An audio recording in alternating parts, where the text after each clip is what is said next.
Back again. Live. For you bitches and bitchettes, we are back again, mother lovers. What's going on? You know what I mean? We had a little week off. Man was out there traveling, was doing the thing. But we're back for some shit you might not never know nothing about. I'm your host, MysDiggi. You know what I mean? Glad to be back in the hot seat with my common senses, of course. And I got my co-host. I shouldn't even just call him the co-host, man. I got to call you something better than that. Like you are like 33rd degree Master Mason. You built this house where the advisor, Sonic Masonic advisor. Masonic advisor. Masonic advisor. Masonic advisor. You see that there? Co-host Dan DNA. What's going on, man? Good. How are you? You right? good? Yeah. Good week off? Did I have a week off last week? Yeah, I've started recording a book, so yeah. Oh, for real? Yeah, it's nice to have a bit of time to I had like 3 days of just been able to sort of record it properly. That's hours, isn't it? Yeah. Putting in hours and a lot of water. Yeah, I've done 9 hours, I think it's taken to do it. Jeez. What, the whole book? Yeah. Wow, congratulations, bruv, man. Yeah, I'm a fast reader. Audio book. Yeah. Jeez, where can we catch that, man? We got, I don't know when it'll be out. Yeah, just follow him on the Twitters. It's not my book. Yeah, nah. Book, yeah, well, you know, it ain't got to be your book. No. But it's good to be able to spread, some, especially like books that you read and you're like, man, people need to know this, you know? Yeah. Yeah, it's good to be able to spread that, man. It's a shame, you know, like I try and get people to read certain books and I can tell they're just like, yeah. It's much easier to read audio books. Yeah, because you're not necessarily... You can do it on the go. You know, you can read it you can listen to it wherever you are. So. It's hard to find the time to sit down and read a book nowadays. Yeah, but I think you should. I think it's like the time that you could, it's at least some form of meditation. Do you know what I mean? It's like quiet space where you're not taking in too much, you know what I mean, stimulation. Definitely. Like visual, or, you know, it's just like, you're just reading these words and getting some knowledge, man. You know, getting some liberation. But sometimes you read a book and then you're like, you read one page and you just go, true. And you're just like, that's blown my mind reading that. You know? But if you're just listening to stuff, it's not. It just goes through. Well, this is the thing. This is what I was going to ask you. Do you think that people absorb the information just as well when it's just all like it's just you're listening to it and I don't know. I don't think so. No. Yeah, that's what I wonder. Music seems to like you absorb music really well. You know, if you were just reading notes on a page and lyrics, you wouldn't absorb that as well. But for some reason, music goes in audibly, but words, it's like I can remember really good passage, not whole passages, but I can remember lines of books that have really sort of like struck me. Yeah, it's pretty deep, man. But I really enjoy reading. I mean, especially with the traveling and all that, man. Yeah, you know what I mean, so that's where you've been traveling, have you? Yeah, man. Been going. I went France a couple times the last 2 weeks, and it was like, I only came back for about 2 days or something like that. Yeah. That's why it was like, probably best not. I think I was flying out actually on the Wednesday, so I couldn't even do it. But yeah, it was good, man. Getting back on the road with Smokey Joe and the kid. It's been a lot of fun, boy. We did Bordeaux, which is their hometown. And big show. Yeah, big show. Rocha de Palma smacked it up.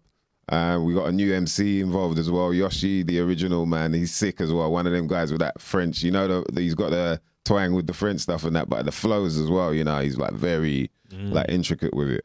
And so it's good to be able to share stage with an MC, because before it was just me on my jacks with the guys, you know, with the band.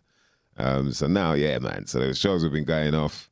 Shout out to all the crew out there, Paul, Sanois, Bordeaux, you know. There's a few different spots we've hit up already. And off for a couple of weeks now, I think. I got next weekend off, and then we go back. I think we're doing all like Paris and all them sort of spots. But yeah, man, been fun. The video's doing well as well. Yeah. You know what I mean? Shout out to the people who've been supporting that. Culture Clash, Smokey Joe and the Kid featuring Yoshi, the original, and MysDiggi. And that's where France and UK go at it, man. We go at it a bit, but you know, not for too long. It's all love. And is there a London show happening, or what's the... Yeah, I believe there's going to be something popping up in the summer. So once the details come in, But I know we're doing a festival. I think we're going to be doing Boomtown, is it? And then after that, I think there is there's a UK date. London date. There's a London date that we're going to do. So yeah, man, people look for that for sure. Shout out to the people, all the common sensors out there, man. You know we are powered by the cult of common sense right here on some shit you might not never know nothing about. So we got to shout out our common sensors. You know what I mean? First responders. Shout out to Kenny Rebel, Easy Moore, Easy Lawrence Limburger. Yeah, we're about to go in, man. We got one of our very own, you know what I mean, coming up very soon, boy. Yeah.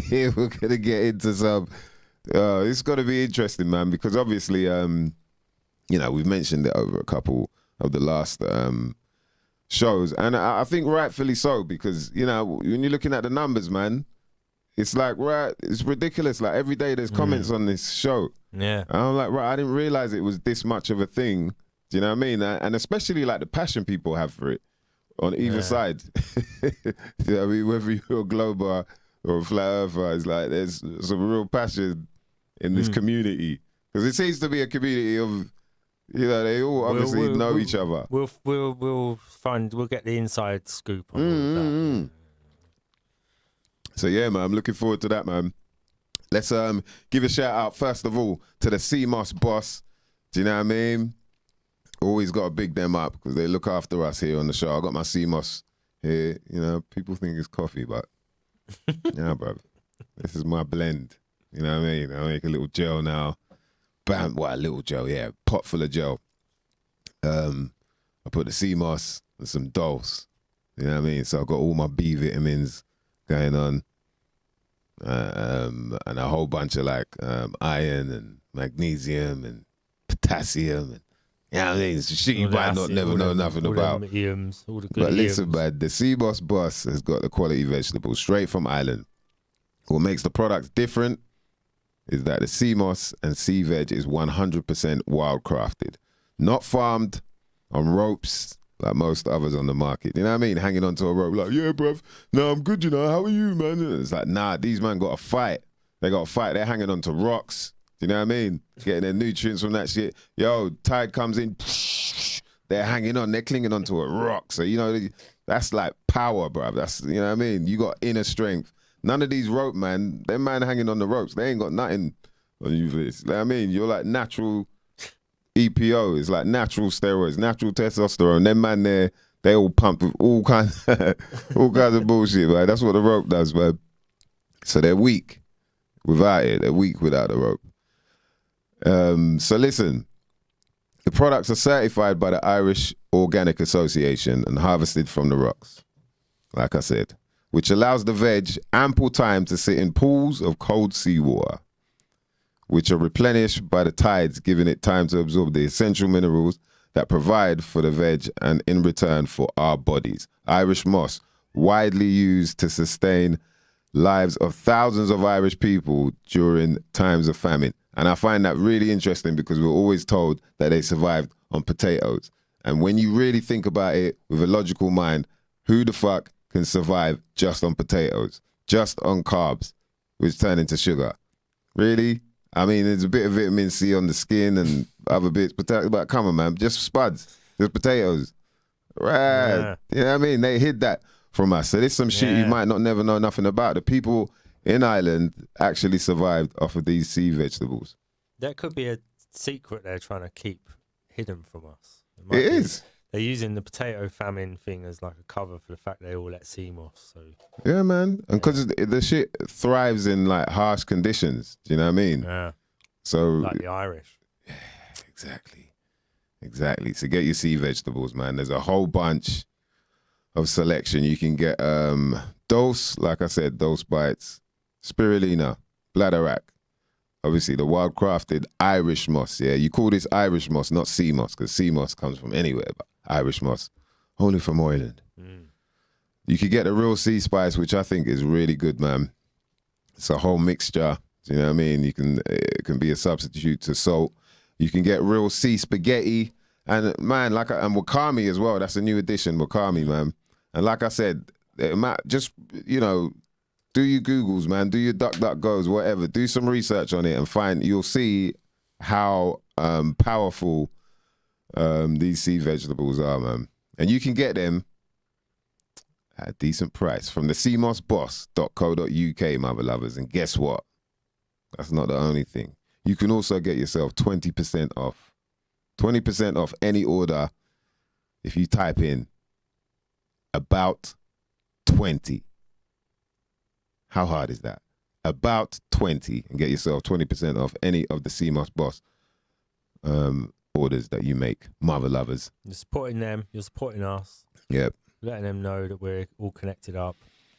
And we wouldn't push anything that's, you know what I mean? No. Not good for you, man, because I'm not into that. If you follow me, you know I'm about health. Like every now and again, I might post a little something here and there.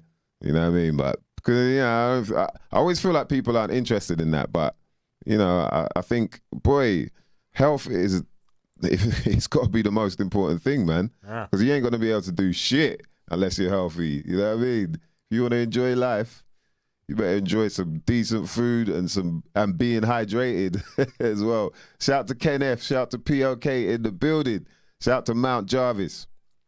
Yeah, man. So, Connoisseurs UK. We could do that one later. Let's do it later. Let's get our. Yeah. Let's get the guests in, man. Of course. We got to do this, man. It's time, bruv. We've been wanting to do this from a few shows ago, man. Because this guy, he's one of the comment sensors, man. Hope you don't mind me saying that, but he drops gems in the comment section quite very often. And obviously, like I was alluded to before, you know, that show with David Wise, the Flat Earther, it started to get a lot of people riled up and, you know, sort of arguing in the comment section and whatnot. And our guest coming in, I already knew that he had quite a bit of knowledge in this field. Do you know what I mean? Yeah. And I thought, from what I remember, he was leaning more to the side of it being flat, which would mean he wouldn't be leaning in it. He'd be standing straight if it's flat. Yeah. So, but you know what I mean? You know what I'm talking about. Yeah. And do you know what I mean? So when this came up, and obviously he's with us in the comment senses section, you know, it was like, oh, shit, actually, maybe he is still in the flat realm. But then it was like, nah, maybe he isn't. And then we started to feel like, all right, maybe he just sympathizes with flat earthers because he understands, he's been there, but he's probably in a place where he's like, I'm not sure. And we're still not sure. We don't know how. We don't know. We still don't know how he feels. So that's why we're clueless. Get him on. So we have to get him on because swing. We sometimes end the show and go, I think Gleem's probably a flat earther. And then another week we go, I reckon Gleem's not a flat earther. Yeah, I don't think he is, man. Every week it's been puzzling us for the last couple of months. Yeah, man, isn't it? Yo, Gleem, man, come in, bruv, come in. Ladies and gents, man, give him a warm welcome, man. Let's see some fire emojis. Common senses, man. Yo, this is going to be jokes, man. Greetings. One. Oh, big up to POK. Cool. Big up to Mrs. POK locked in. Yo, Gleem, how you doing, bruv? All good, man. All good. Good to see you, man. Good to see you. I will say this is the first time throughout years of debating flat Earth and globe Earth and whatnot. This is the first time I've ever come on camera. So if any of them are watching, this is the first time they'll ever see me. Wow. And this is mainly because you are you, my brother. Oh, well. You give me the opportunity with Fubar. Yeah. You invited me up. You knew me from previous, obviously, and support acts and stuff. But definitely, you give me the opportunity, so I feel like family. You know what I mean? You're family to me, and as likewise, bruv. You've been down there. You've been down Pompey, wrecking the scene straight down there. Yeah, man. Smashing shows. Yeah. Seriously, it's been years we've known each other. I mean, 2016 was the Fubar thing.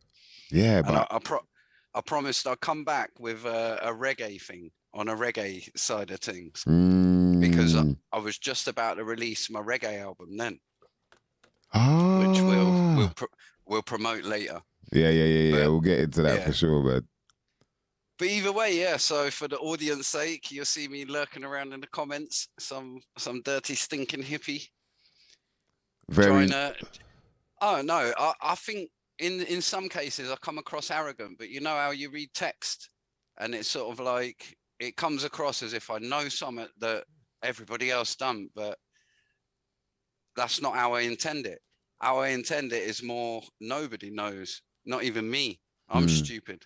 I can't be. If I can just start the whole talk off with a massive disclaimer, just to say I'm not a scientist. Yeah. I'm not someone who's done massive tests, experiments, and actual practical work. I'm not someone who's got the upper hand on anyone in the chat, who's got the upper hand on either you two. You know, I've got an opinion, and I think that's all I can say it. But I think I've got a different side of the coin, which actually gives Flat Earth some validity, and not validity in as much as I can definitively say, yeah, the Flat Earthers are correct, because they've actually taken that one step further and said, right, okay, I know that there's something wrong with the mainstream narrative. So I'm changing that mainstream narrative to an ancient narrative, which happens to be the Flat Earth model. And in my perspective, from always, I come out of, or I started looking into the Flat Earth through a Rupert Sheldrake video. Now, if anybody's seen Rupert Sheldrake, I beg you, look that guy's name up, and he's a scientist. He's a doctor of biology. He is actually, his life's work is featured in every single biology paper. It's to do with, he discovered the polar auxin transport for a plant, which all in fancy terms is just basically how a plant passes on its DNA. That's simply it. But his work is like a question in all biology papers nowadays, is a standard. However, he got shunned out of science, mainly from, I don't know whether anyone's heard of James Rand, or James Randi. Yeah, he's a known debunker. Back in the 80s, he used to have a program. Magician. Exactly. He's a magician. He's a magician himself, and he was kind of like, you'll remember this, you know, that masked magician who always used to reveal the tricks. Yeah. It's similar to that. He was a magician to start with, and he thought, bloody hell, I can fool so many people, that I need to start up something to debunk people doing ridiculous things and people believe in them. In as much as his main target was the likes of parapsychology and Uri Geller, and messing with the spirits and stuff like that. So he was a prominent figure in as much as he had his own TV show. You could say he's equivalent to Jeremy Beadle. So Jeremy Beadle in his heyday was massive. You know what I mean? He was everywhere. He used to do the Red Book show. Only 80s and 90s kids will know Jeremy Beadle. Yeah, that's it. I'm sorry to all the younger crowd out there. Jeremy Beadle, he's taking it back, bro. He's like David Blaine to everyone else. Oh, wait there, my page is going on. Wait there. But anyway, so, I mean, I wonder, sorry. Jack Daniels makes me wonder. But anyway. Yeah. How I started in the whole scene is I was looking into it, looking at this Rupert Sheldrake video, and the Rupert Sheldrake video was 10 core questions or dogmas which science believe in. This is what he done on his banned TED Talk, wasn't it? People can find him talking through these things on the banned TED Talk. Dan, I'm so impressed you know offhand like that. Yes, so yeah, that's it was Master Mason. He Master Mason Dan, though. Yeah, he's connected.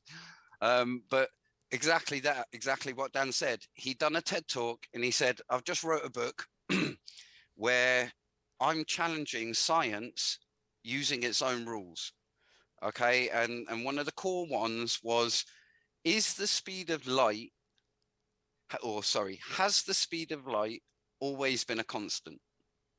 Okay, in as much to say as we have the evolution of mankind in the scientific terms, we have the evolution of mankind, we have the evolution of the planets, the universe, la la la.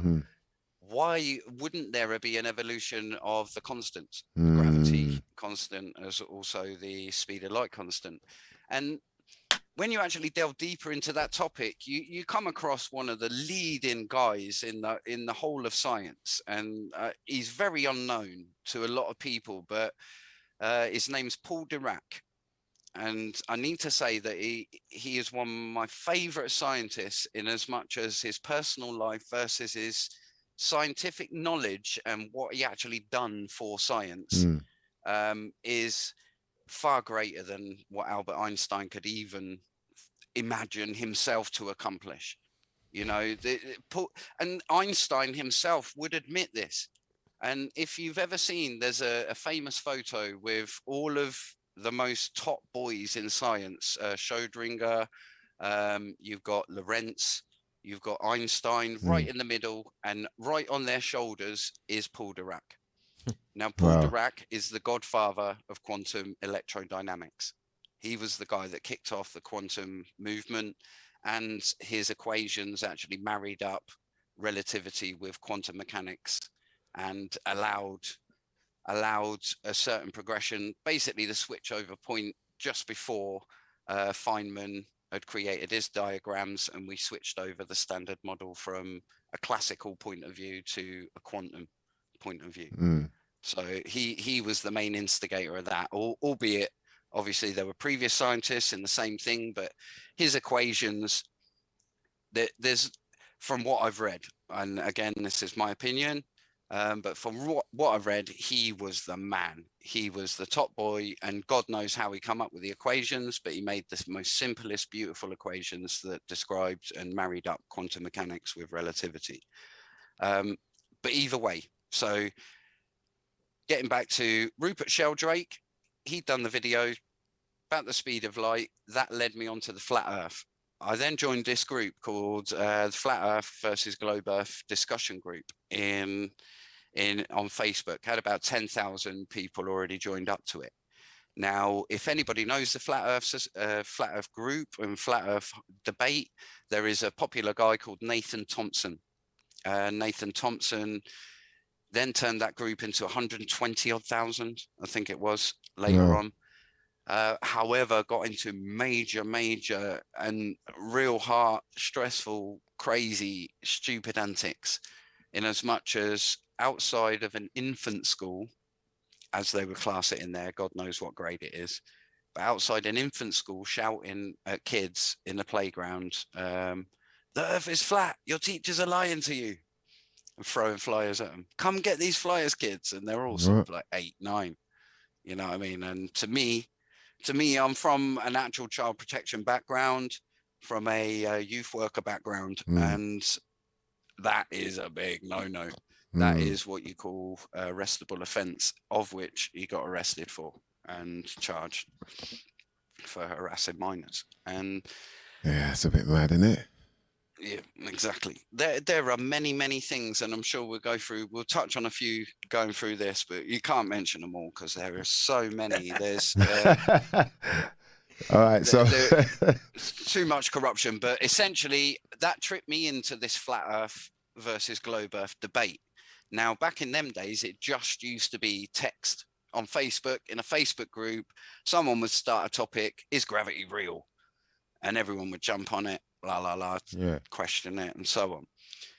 And the one thing, sorry if you wanted to move that along, but I did want to move that along to exactly what I was talking about in the backstage in the pre-show. Yeah. Yeah, about David Weiss the couple of weeks back. Well, so go on. You know what? Because so you're saying that it was from the light, like you know the constant, the speed of light. Yeah. Right, that constant, and then you started to look into that more, and you realized like, oh right, things aren't what I thought they were, and that's what made you go flat Earth, or no, it was more.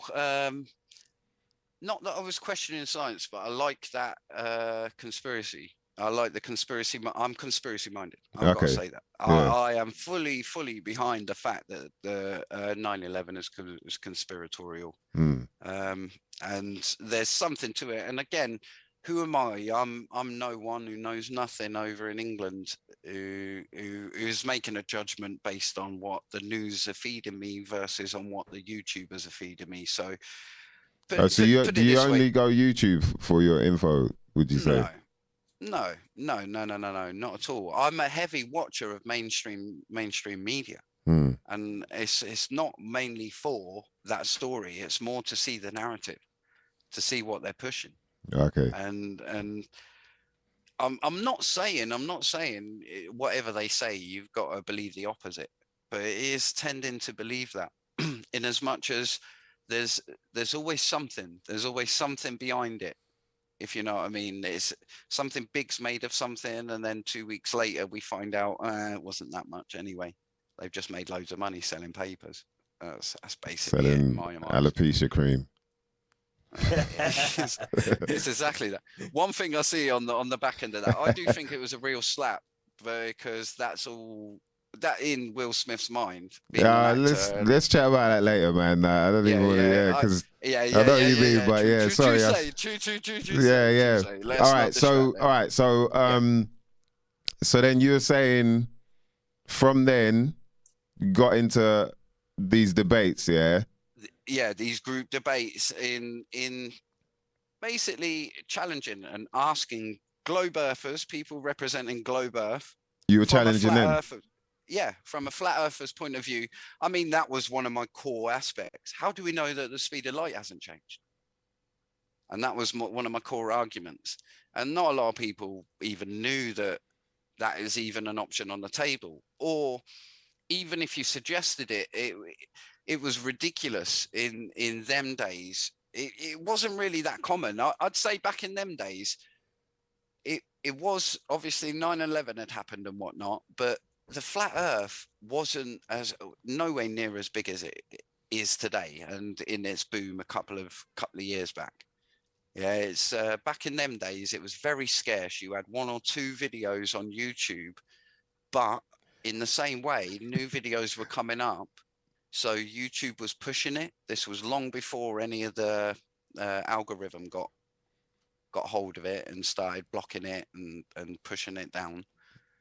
So back in them days, it was very scarce information, but the very few information people would just concentrate on and go over and over again. There's like 10, 20 questions.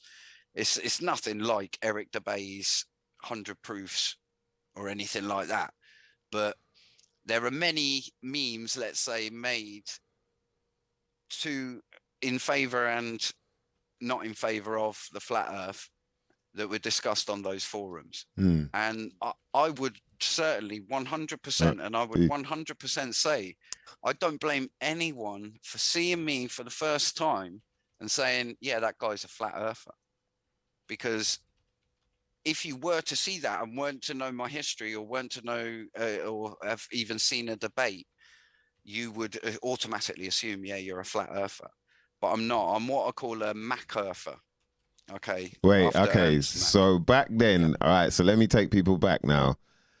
Yeah. Probably about 2016, you know what I mean? Yep, Fubar, exactly that. Where I used to do Mice Investigates. And one of the investigations was probably to do with some kind of conspiracy or something. And then, you know, at that time, people would comment, you know, put their comments in and whatnot, and it would probably last like maybe 2 days. There was one, it was one. And it's like, because even my coach, my Muay Thai coach was involved in it. And he was like, bruv, when we went on a trip to go training, their mother was like, oh, bruv, man, that comment, you must have been getting, your phone must have been going off. Because it went on for like, possibly 2 weeks. They were still debating about this shit for 2 weeks. And it was mainly to do with Gleem saying that the earth was flat, from what I remember. Do you know what I mean? Yeah. So back then, 100%. were you a Mac earther then, or were you fully like Well, on flat ground? just to get the switch over point that said to me that embarrassed me, and I don't mind admitting it because I'm a fool. I'm a fool, and I'm a fool for thinking this. And to get onto, and this perfectly marries it up to the David Wise thing, is that, and I will not disrespect David Weiss in any way, shape, or form. There are many, many accusations of him and so on, but I have nothing but respect for him because he's one of the leaders in the flat Earth side. I have multiple respects for the globe Earth leaders, and they know this. I mean, some of them have bought my music and play it regularly, and it's like, at the end of the day, there are certain things, if I were to tell you as a human, that I could make you believe just for a minute before you look into it. Now, there's certain ways I can frame something and make you visualize something that will lock you into a certain belief. And it's not tricking you because possibly I believe that, if you know what I mean. So I'm still on the sentiment that I believe that. But there was one thing which I got completely ripped about on this forum, which made me stop and do two things. And this is what I said to you. It's pretty sinister. Or half of it is pretty sinister. Yeah. One is I got completely embarrassed by somebody who was a professional pilot. Okay. For those in the scene, it wasn't Wolfie, but it was on Nathan's forum.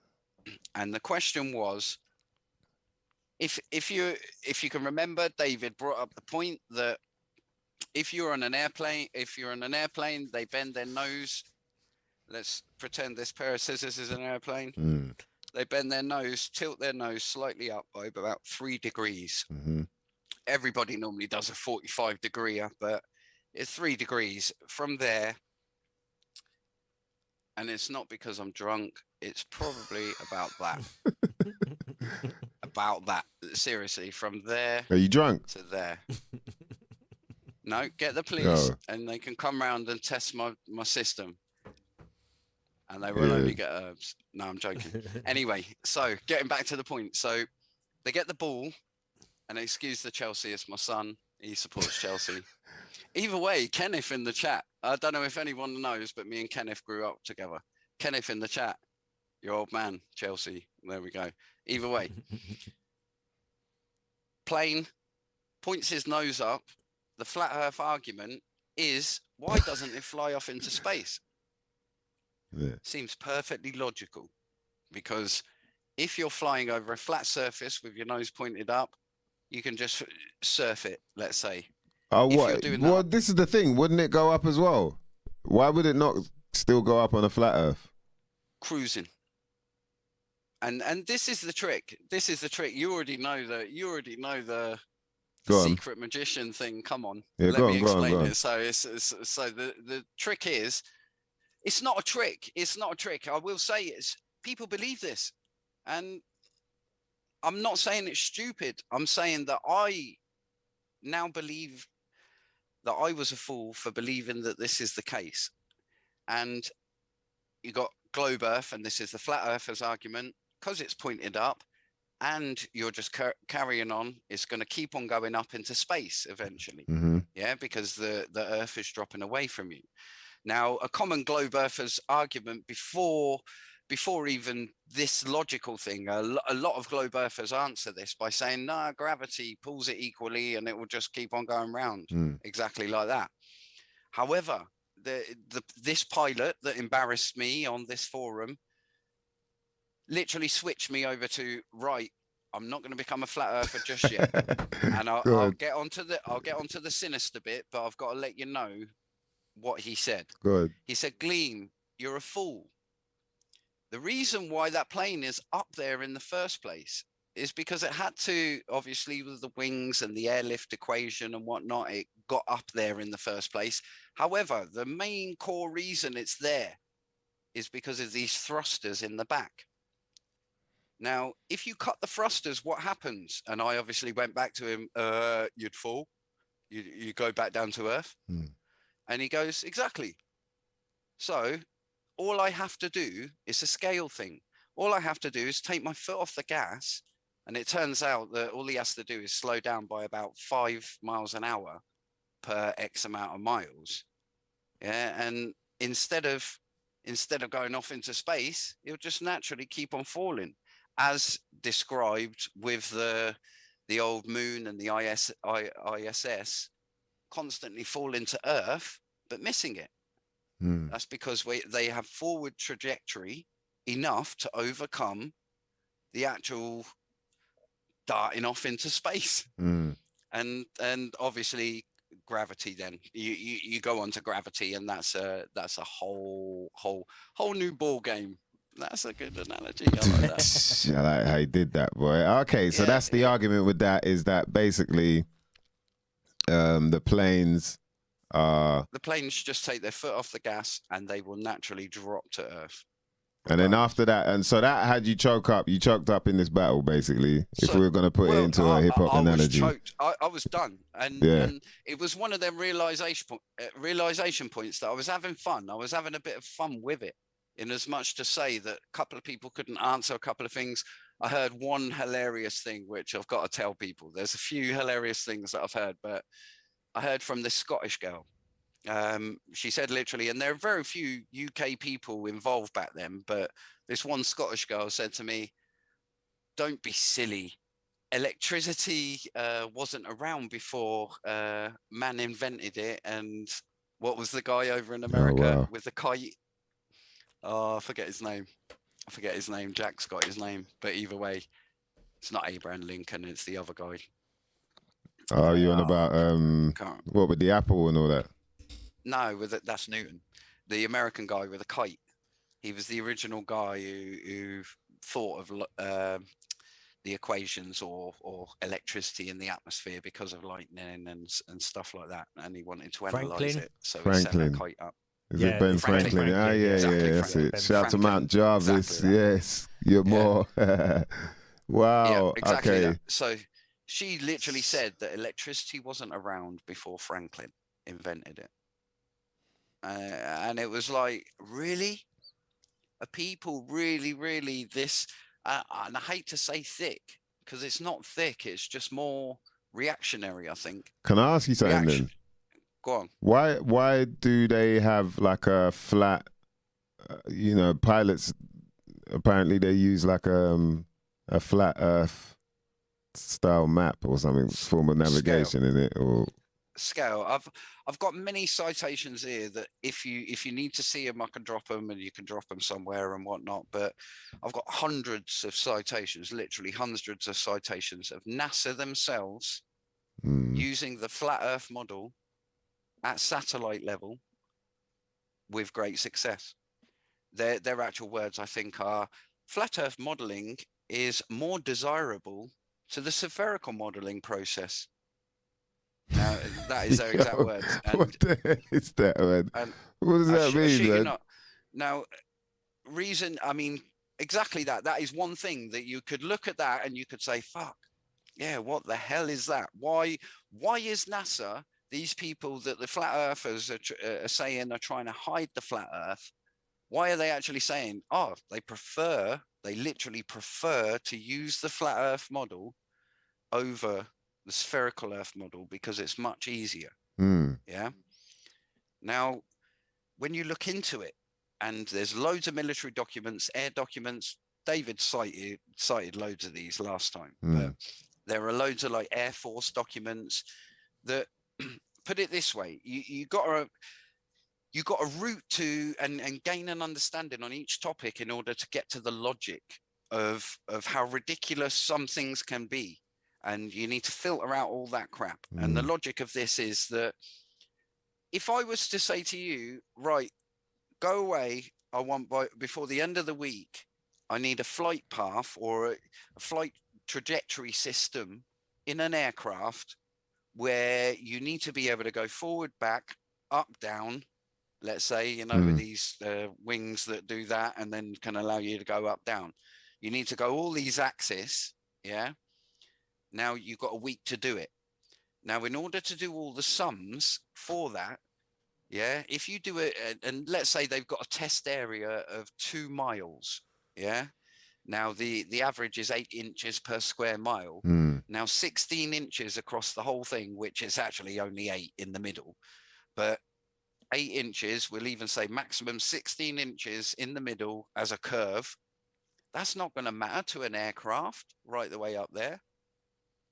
That curve of just 16 is minuscule. It's nothing. It's like a hill. A hill's not going to matter to a massive aircraft up in the sky. So they use Cartesian coordinate systems, aka flat Earth coordinate systems, and assume that the Earth is flat. Don't care about any curvature because it doesn't matter. By the time we're zooming over the Earth, yeah, we can relax our brakes to account for this curve if needs be, which doesn't actually add up. When you look through the maths of it, you don't actually have to ease off your foot that much to account for this slow curving. That's all it is. It's scale thing. It's a scale thing. That's interesting. But yeah, you got to pick apart. You got to pick apart the logic, and now let me get onto the sinister part. The sinister part of why you think I'm a flat earther is because I promote the flat. No, I've changed your title now. I don't actually deny the flat earth. I will say. Okay, all right. Let me change it to this one then. How about this one? That'll do. Principle centrist. That'll do. And that will actually, in all honesty, that has.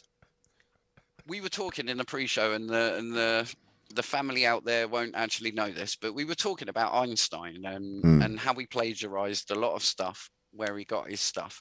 And I again, I've got to say, I give him credit. The guy was actually smart. Yeah, the smartest man alive and ever been.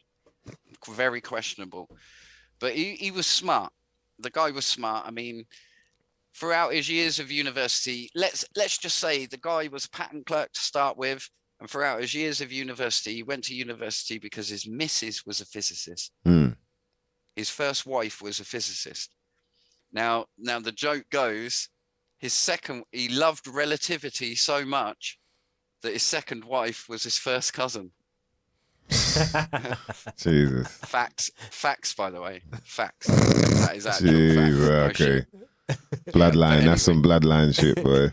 That is some keep it in the Jewish line family. Right. That's how it rolls. But anyway, we're trying not to get banned. Yeah. We're not sure not about that. It's already touchy on the flat earth. You know what I mean? Let's not go full Alex. Is it touchy though? That's the thing. Is it touchy on the flat earth? Like, okay, of course. You search anything flat earth in YouTube now, you're confronted with 10 pages of CNN and all their rhetoric debunking it. And you get the wiki thing at the bottom of the page now saying flat earth is denied theory. Always. It says archaic. It says something about it being archaic and whatnot. That can actually help it, in all honesty. Yeah, what does that mean, man? When they're saying that, what does that mean? And what are you trying to... Well, it gives you the whole history, the history of when the Hellenic period come in and the globe Earth took over. So it urges you. Yeah, but it's not denying it. It's just saying that it's an old theory. No, it is denying it. Oh, it is denying it. In Wikipedia, it does deny it. And it does recognize, and this is the core thing that leads people on. If you were to click that link and then read the bottom passage, it tells you all about the modern resurgence. So, and it drops names, so it gives you more opportunity to research it. Put it that way. Yeah, but what do you reckon the click-through rate is from YouTube to Wikipedia? I reckon it's probably about 5%. You reckon? Yeah, I think most people just see that thing and they're like, "Oh, it must be bullshit." Then they just see that thing on Wikipedia. Shout out to Weird Toad said Wikipedia. It is a bit weird. It is a bit weird. Back in our day, we had the encyclopedias, innit? Everyone had the old encyclopedias, the Raw Dog, Oxford, or something like that. And I don't know. It's source of knowledge has become, and that's my big thing. Source of knowledge has become man's mouth, and that's it. Yeah, and that's exactly it. Yeah. Whatever I write today, I always say facts are time dependent. So whatever I write today could be proven wrong in the future with new information. And from Richard Feynman's point of view, from lectures that I've watched of his, that is the essence of science, as he says. That no matter what we conjure up, no matter what equations we dream up and whatnot, literally, if it doesn't match reality and experiment, then it's wrong. Yeah, and we can't have this confidence or overconfidence to say, yeah, we are the dictator of what happens. It isn't. Nature is the dictator. We're just recording her. And that's the core thing in this flat Earth, globe Earth argument, where I step in and I think, yeah, okay, you can understand that there are some flat earthers who've gone full into the flat Earth belief, and there are some ridiculous things that they have said. And there's some things that have been put in the limelight in a bad light, a very bad light, like the Netflix documentary and a couple of other documentaries and a good few big channels that have put it in a real bad light, in as much as you are almost retarded to actually believe the flat Earth. And that's kind of where I draw the line in behavioral sort of like, I'm not having that. And this is where the sinister part comes in, where I truly believe, I realized that moment where I got schooled by this pilot. Yeah. I realized Dunning-Kruger effect. That's what it truly is. Everyone gets accused of that in the actual debate. But Dunning-Kruger effect is just basically overestimating your actual ability and just thinking that you know something you don't. Yeah, and it's not your specialist topic. You haven't really looked into it that much, but you're commenting on it as if you've got some sort of authority. And that was me. That was me against this pilot. And this pilot shut me down with logic, pure logic and pure truth. That works in my eyes. So how did you know it was truth? Like, how did you know it was logical and it was true? Like, without, because you obviously you hadn't. The thing that he got you with is that you're not a pilot, so you can't really. But then even after, you're still not a pilot, and you can't confirm what he said. So, but what was it that made you say yes? It was more, and this is the Mac Earth side of things, and I'll let you know that in a second. But this is the key point. It was more of him releasing me from the fact of being so overconfident in questioning him. Yeah, I didn't know he was a pilot to start with, but I jumped on him, being so overconfident, going, yeah, so the nose points up. Why isn't it going off into space? Ha! Sort of like thing, as if I got him. And it was that attitude. And I thought to myself then straight away, now you've got to drop that attitude, because you're going to get embarrassed even more by shit you don't know. This isn't your topic, Gleem. You're not a pilot. And the disclaimer was, I'm not a scientist. I'm not a professional in anything other than coding. That's all I do. I do a little bit of coding and a little bit of 3D modeling. But essentially, go on. Sorry, go on. Yeah, essentially, the sinister part come in that I was like, well, wait there. I couldn't, and it was exactly that. I'm not a pilot. I can't prove him wrong. I can't prove myself right. However, that seems more logical than a fucking plane flying off into space. If you're talking such a massive, vast thing. So you opt for the most logical one. It's kind of like the, what's the old, I can't even remember. What's that? It's the thing you should never use in science, but that was used on ether, where I can't even remember. But it's basically where you use philosophy instead of experiment for your science. So you're theorizing, basically. I apologize dearly. I'm getting old, right? So my memory banks are not SSD anymore. They're HHD. You'll recognize it now when I say it. It's Occam's razor. Right. I'm so sorry. Yeah, my mind's just obviously everywhere. Oh. But either way, using Occam's razor to say, yeah, in fact, that is the simplest solution. That instead of flying off into space, the guy just has to lift his foot, or the machine, the cruise control, has to just say, wait there a minute, I'm going a bit too high. I've been told to stay at this altitude. Drop your thrusters a little tiny fraction. Yeah, enough to over a couple of minutes, then drop back down. So it's like that logic overrid the logic that I was fighting for. Of no, it's going to go into space. It's going to fly off Earth. Yeah. I get that. Yeah. No, I understand that.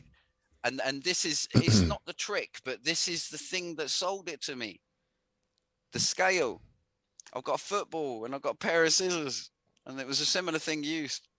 And it's like, yeah, of course, it looks like this, but you got to imagine that if it's actually Earth, this is a globe Earth too. from that massive perspective, yeah. You know what I mean? A plane is only 100 foot long or something like that. Yeah. So this is only 300 foot, so it's gonna look flat as hell. Yeah. On scale. So to get back to and cross off the T's and the I's with the why do we see loads of papers from NASA and the military all using the flat Earth model saying it's successful? Yes, because if I was to now say to you, right, you need to do those same calculations, but I need every single thing accounted for. What I need is wind. What I need is the spin of the Earth. What I need is the curve of the Earth. And then what they'll do is they'll spend a day doing each topic, and you'll end up with a massive formula as long as your bloody arm to just say, right, the effect of the curvature of Earth on this experiment across a mile is nothing, literally nothing. It has no effect on this plane up there doing maneuvers and stuff if they were doing acrobatics and trying to figure out maneuvers. Yeah. So that curve under the Earth means nothing. Let's remove all that day's worth of work to try and calculate it all. And let's just use a flat Earth model and assume the Earth is flat. It's a very valid statement to say the flat Earth model has advanced science quicker. And it's just basically a shortcut, a mathematical shortcut to say, we don't need to include all of these things that we found out about the globe Earth. Yeah, flat Earth denier for real. Yeah, because that literally will squash all the reasoning of doing this flying in midair, because you don't even need to, when you're actually flying in the air, you don't even need to know about the shape of the Earth. Yeah. Right. Yeah. So it is an XYZ system, a Cartesian coordinate system, which is a flat Earth coordinate system, which, all right. I mean, it's logics in my eyes. In my eyes, that's more logical. All right, let's get some questions in from the comment section, and we'll build them up for a bit later, because you can see like it's getting a bit heated. Shout out to Martin Haley, shout out to PLK, I am, shout out to your more Weird Tone, Lawrence Limburger. We salute all you mother lovers locked in. Smoker, Teddy T. Did I say that right? Smoker. Hey, let's do a roll call, boy, by the way, man. Roll call. Shout out to Mount Jarvis. Well, you lot blazing out there, man. If you lot, get down. Yeah, man. Marmalade and blue cheese me up. Ooh, you on the marmalade, yeah? Jeez. I didn't get to go shopping because I've been traveling, but I got some OG shark. Still got the OG shark in. Got some key lime pie. Well, there's some ice cream cake. Yeah. Ice cream cake kush? Or is it... Nah. It's just, well, it could be, could be some kush in there, but no. Actually, I don't think there's a kush blend in there, but yeah, man, ice cream cake's all right. It's good sativa. Yeah, man. Who are you lot showing off about there? Skittles. Kisser, Skittles. Ooh, Kenneth Snowbud. All right. Oh, Smoker has got the Star Dog. Ooh. Yeah, the Star Dog. I mean, blaze that, and you get different. There's different. Mount Jarvis, some of the darkest tones hard of it. Ash. Ooh, it's going hard with the ash, boy. Watch out for the hot rocks, boy. Yeah. You know what I mean? Yeah, the pox. Get them right, you're more just finish off some Skittles. Yeah, that's what we're talking about. Roll call. We're right here talking about some shit you might not never know nothing about. And it's getting deep because obviously, like we said, Gleem is one of the fam. And he's, as far as I knew, he's down with the whole flat Earth idea from way back. And I've seen, you know what I mean? Like I said, 2 weeks, comments were going back and forth, arguing about this shit. Do you know what I mean? And it already popped up as well in life. I've always, you know, someone mentioned it here and there. But the last time I had a proper like heated sort of debate about it was with a guest we've had before, Luke Hardy. He's an actor, a porn star actually. He's an actor, but yeah, he also does a bit of that action. You know what I mean? Yeah, and he's a flat earther. You know what I mean? We went back and forth about it for about 2-3 hours. And in the end, we were both like, I said to him, look, you can't prove that it's flat. And he's like, you can't prove that it's round. And I was like, oh, shit. Yeah, he's right. And that had me thinking, like, right. You've done like a, and I was like, how do I prove? Yeah. Together. It's like, and it's just like, bros. Yeah, bros. That is perfect. Angry bros as well. Like, we look at each other all angry, but passionate, angry and that. Like, yeah. And from then I was like, right, you know what? I need to look at this shit because I don't know. I and I don't know how I could prove it either. I don't know how either way. And you know, there's so many different bits and bobs come up in terms of arguments that have you thinking. And so you know, like I said, you deep in there, deep in the trenches, debating back and forth on comment sections, you know what I mean, with people about this on Facebook, in groups, you know, like you said, groups that are built up to about 120,000 of you lot, flat earthing and globe earthers going back and forth with each other. And so you stepped away, you know what I mean, from... It was more that group. That group was, I mean, it got toxic. It got real toxic in as much as... Was it egos and all that? Yeah, the Nathan guy done a couple of things that I didn't like. So I distanced myself from that group. But already by that time, you had... There's this one channel called Non Sequitur Show. And it's a pretty big channel in as much as they do debates across the spectrum, from atheists versus any religion, basically. Aaron Ra was a regular on there who's big in the atheist scene. But essentially, they were begging out. They had a Saturday night show that they were doing called Flat-a-Day Night Show. And it was literally Flat Earther versus Globe Earther. And someone had suggested me, they'd emailed me, and then that person who suggested me literally come to me and said, oh, I thought you'd like the suggestion, so I done it for you. Can you do it for me? You know what I mean? And it was kind of like, go on then, I'll give it a go. You know what I mean? As if to say, yeah, I've got the balls enough to do it. Didn't have the balls enough to show my face. But either way, done it, or got on the actual show. And it is actually, as I say before, my presentation that I had there was in dedication to that certain person that I debated called Schrodinger's cat. And he unfortunately passed away in February. And it was a big loss to the globe earther scene. Salute to him either way, Cliff Overby. He's a massive loss to the scene because he was a big proponent. So the globe earther thing, because you're saying it like, yeah, so there's literally like, there are people that are out to prove that the earth is a globe. Yes, and prove flat earthers wrong.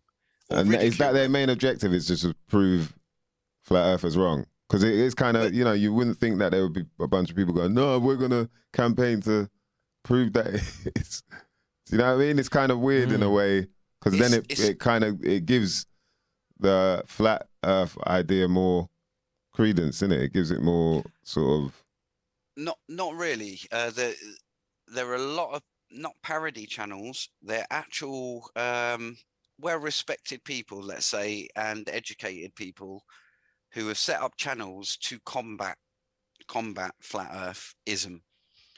Now, I'll drop a few names because they are worth a mention, but you've got the likes of Conspiracy Cats, who was a high school teacher. He literally set up his channel, Conspiracy Cats and Baldy Cats, to combat the flat earth scene. Absolutely hilarious.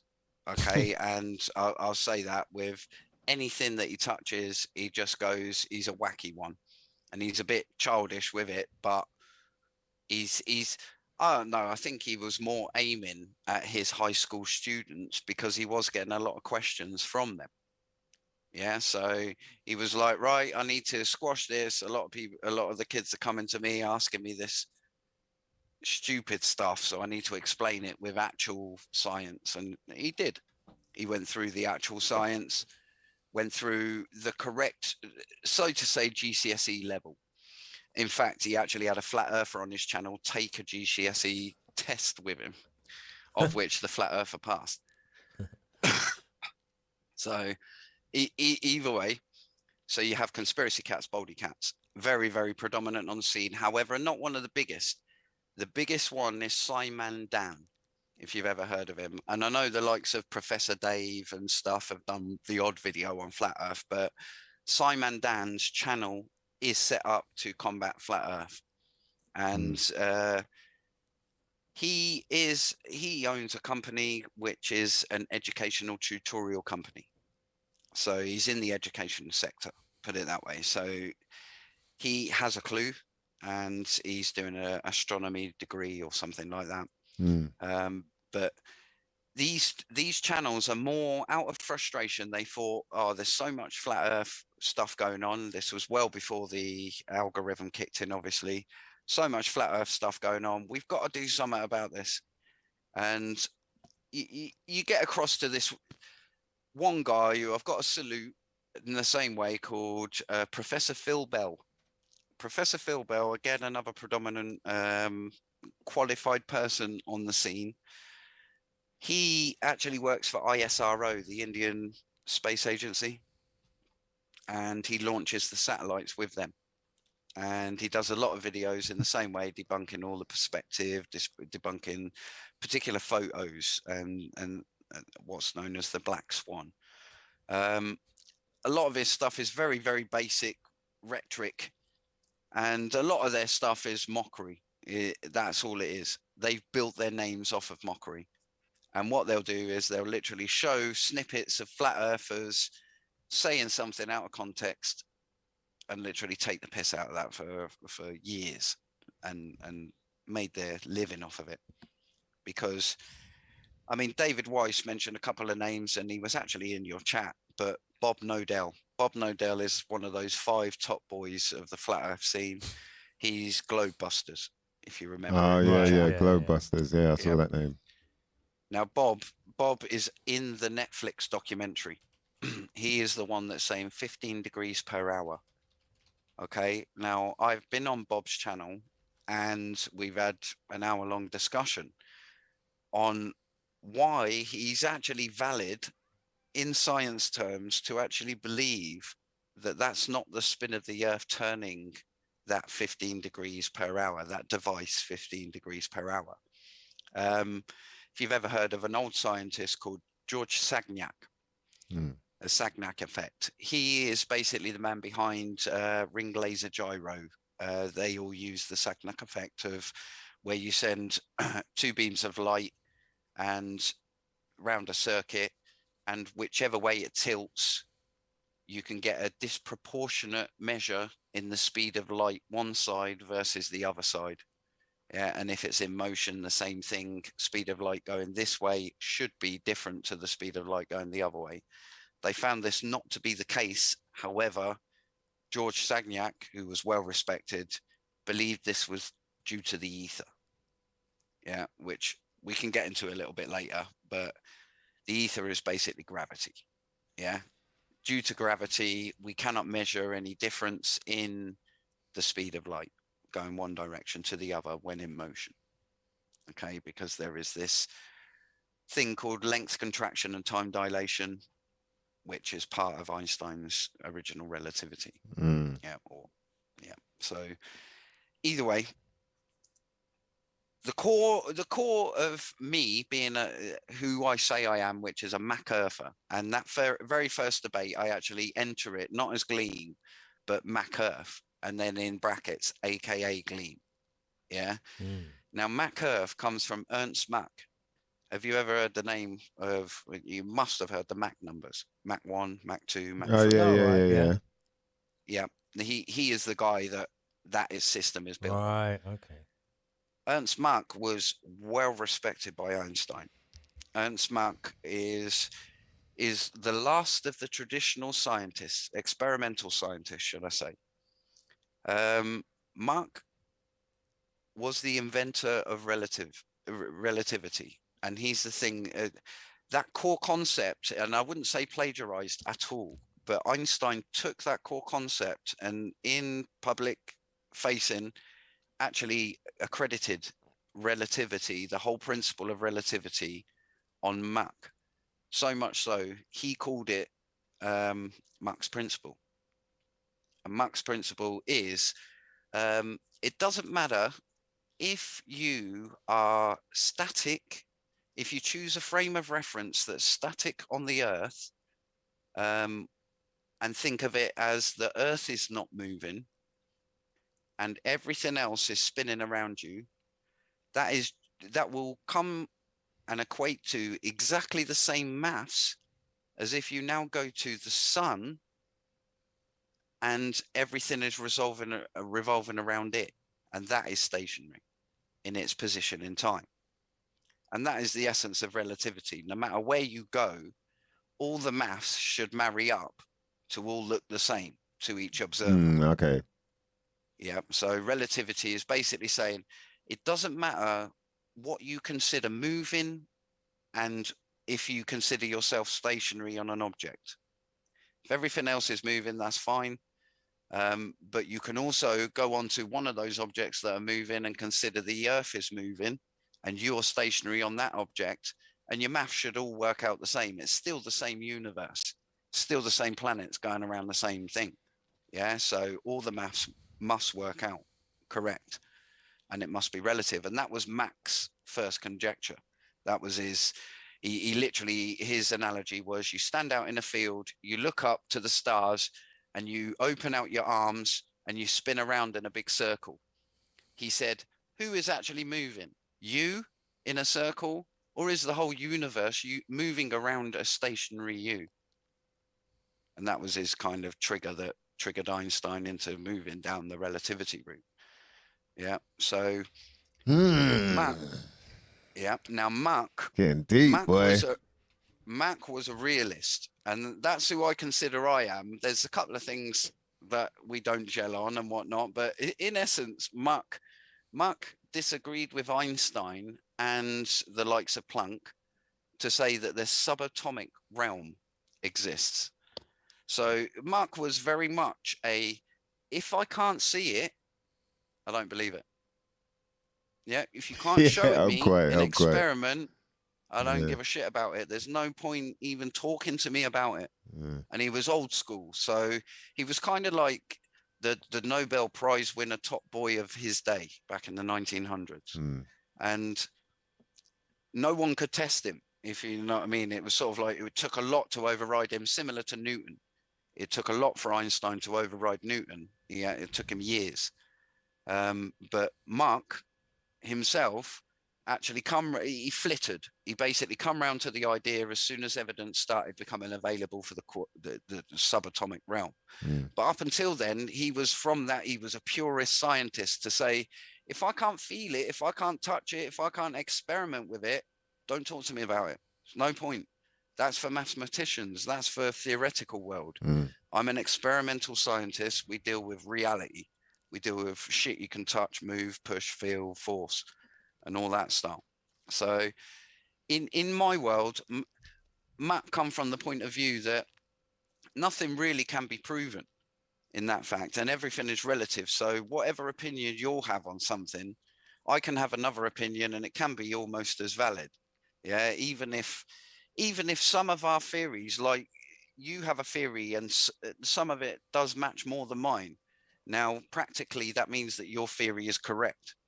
But in essence, it doesn't mean yours is absolutely correct, because information in 10 years' time could come out that my theory was actually the correct one because I had this particular thing in my formula, which means that calculated perfect and yours went all out of kilter.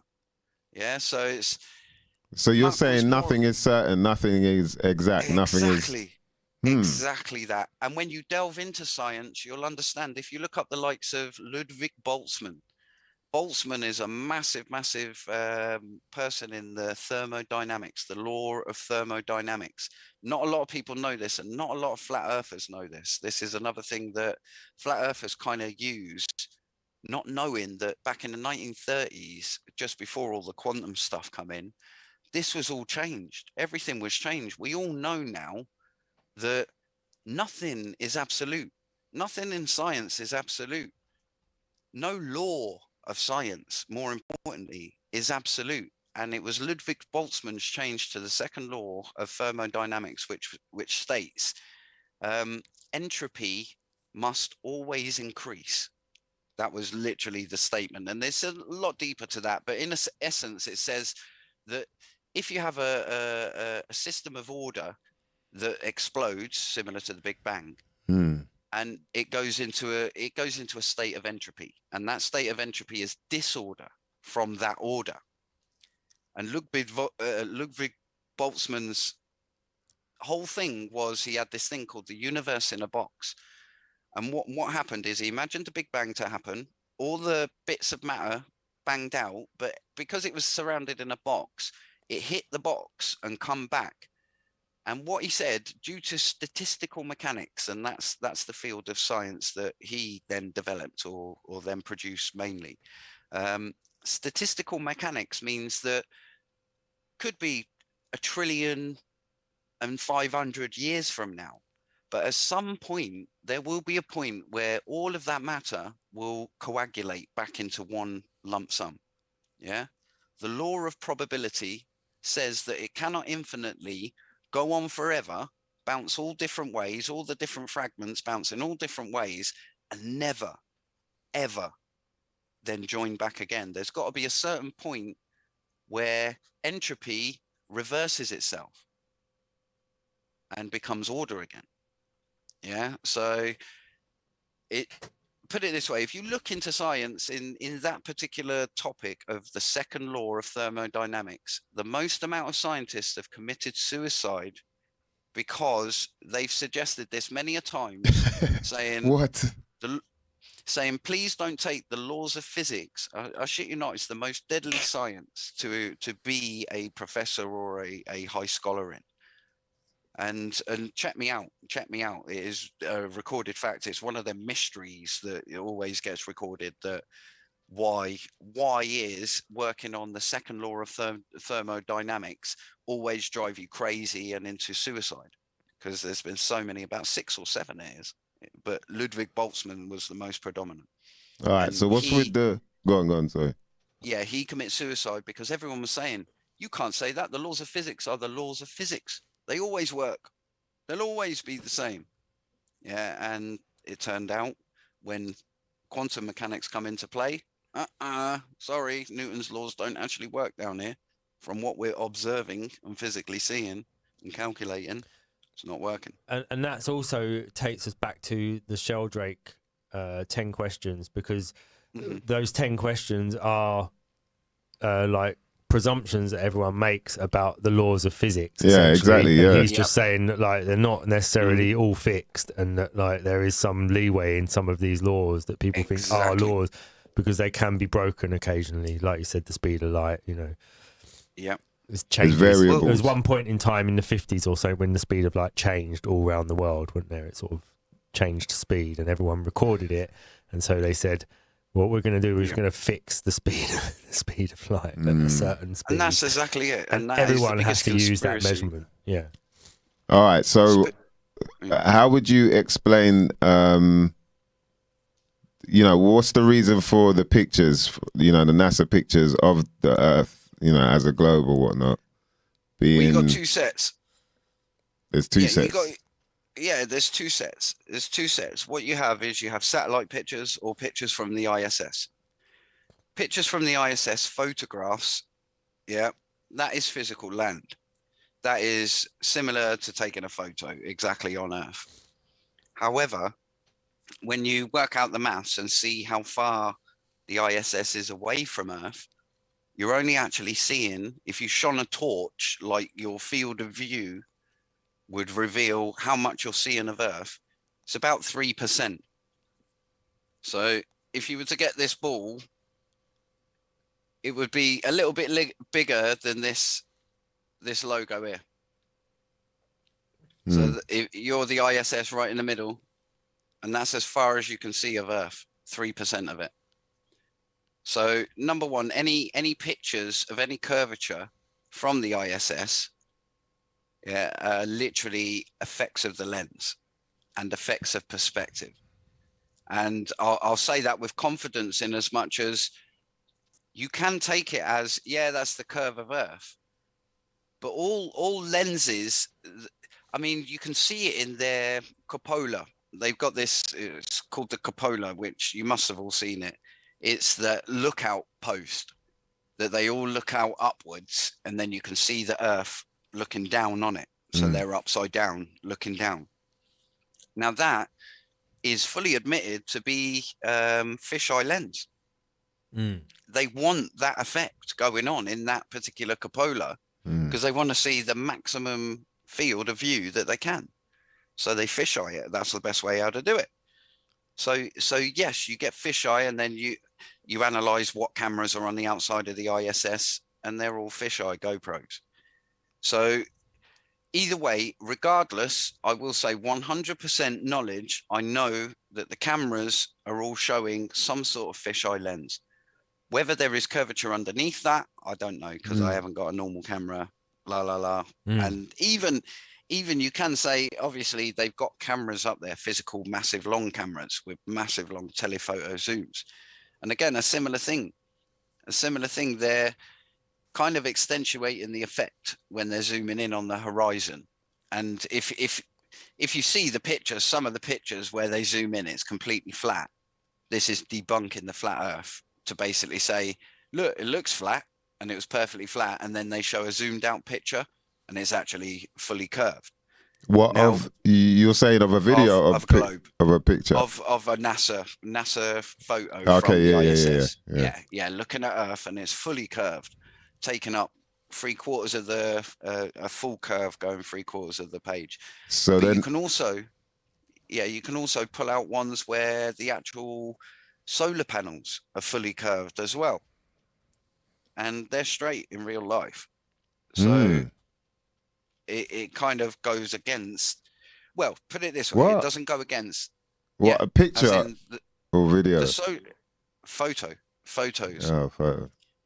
Yeah, photo from the GoPros outside, and they're just GoPros. And you see that if I was the photo here of Earth, then the actual solar panels come out as if they're straight here, and then they bend around the side of the screen.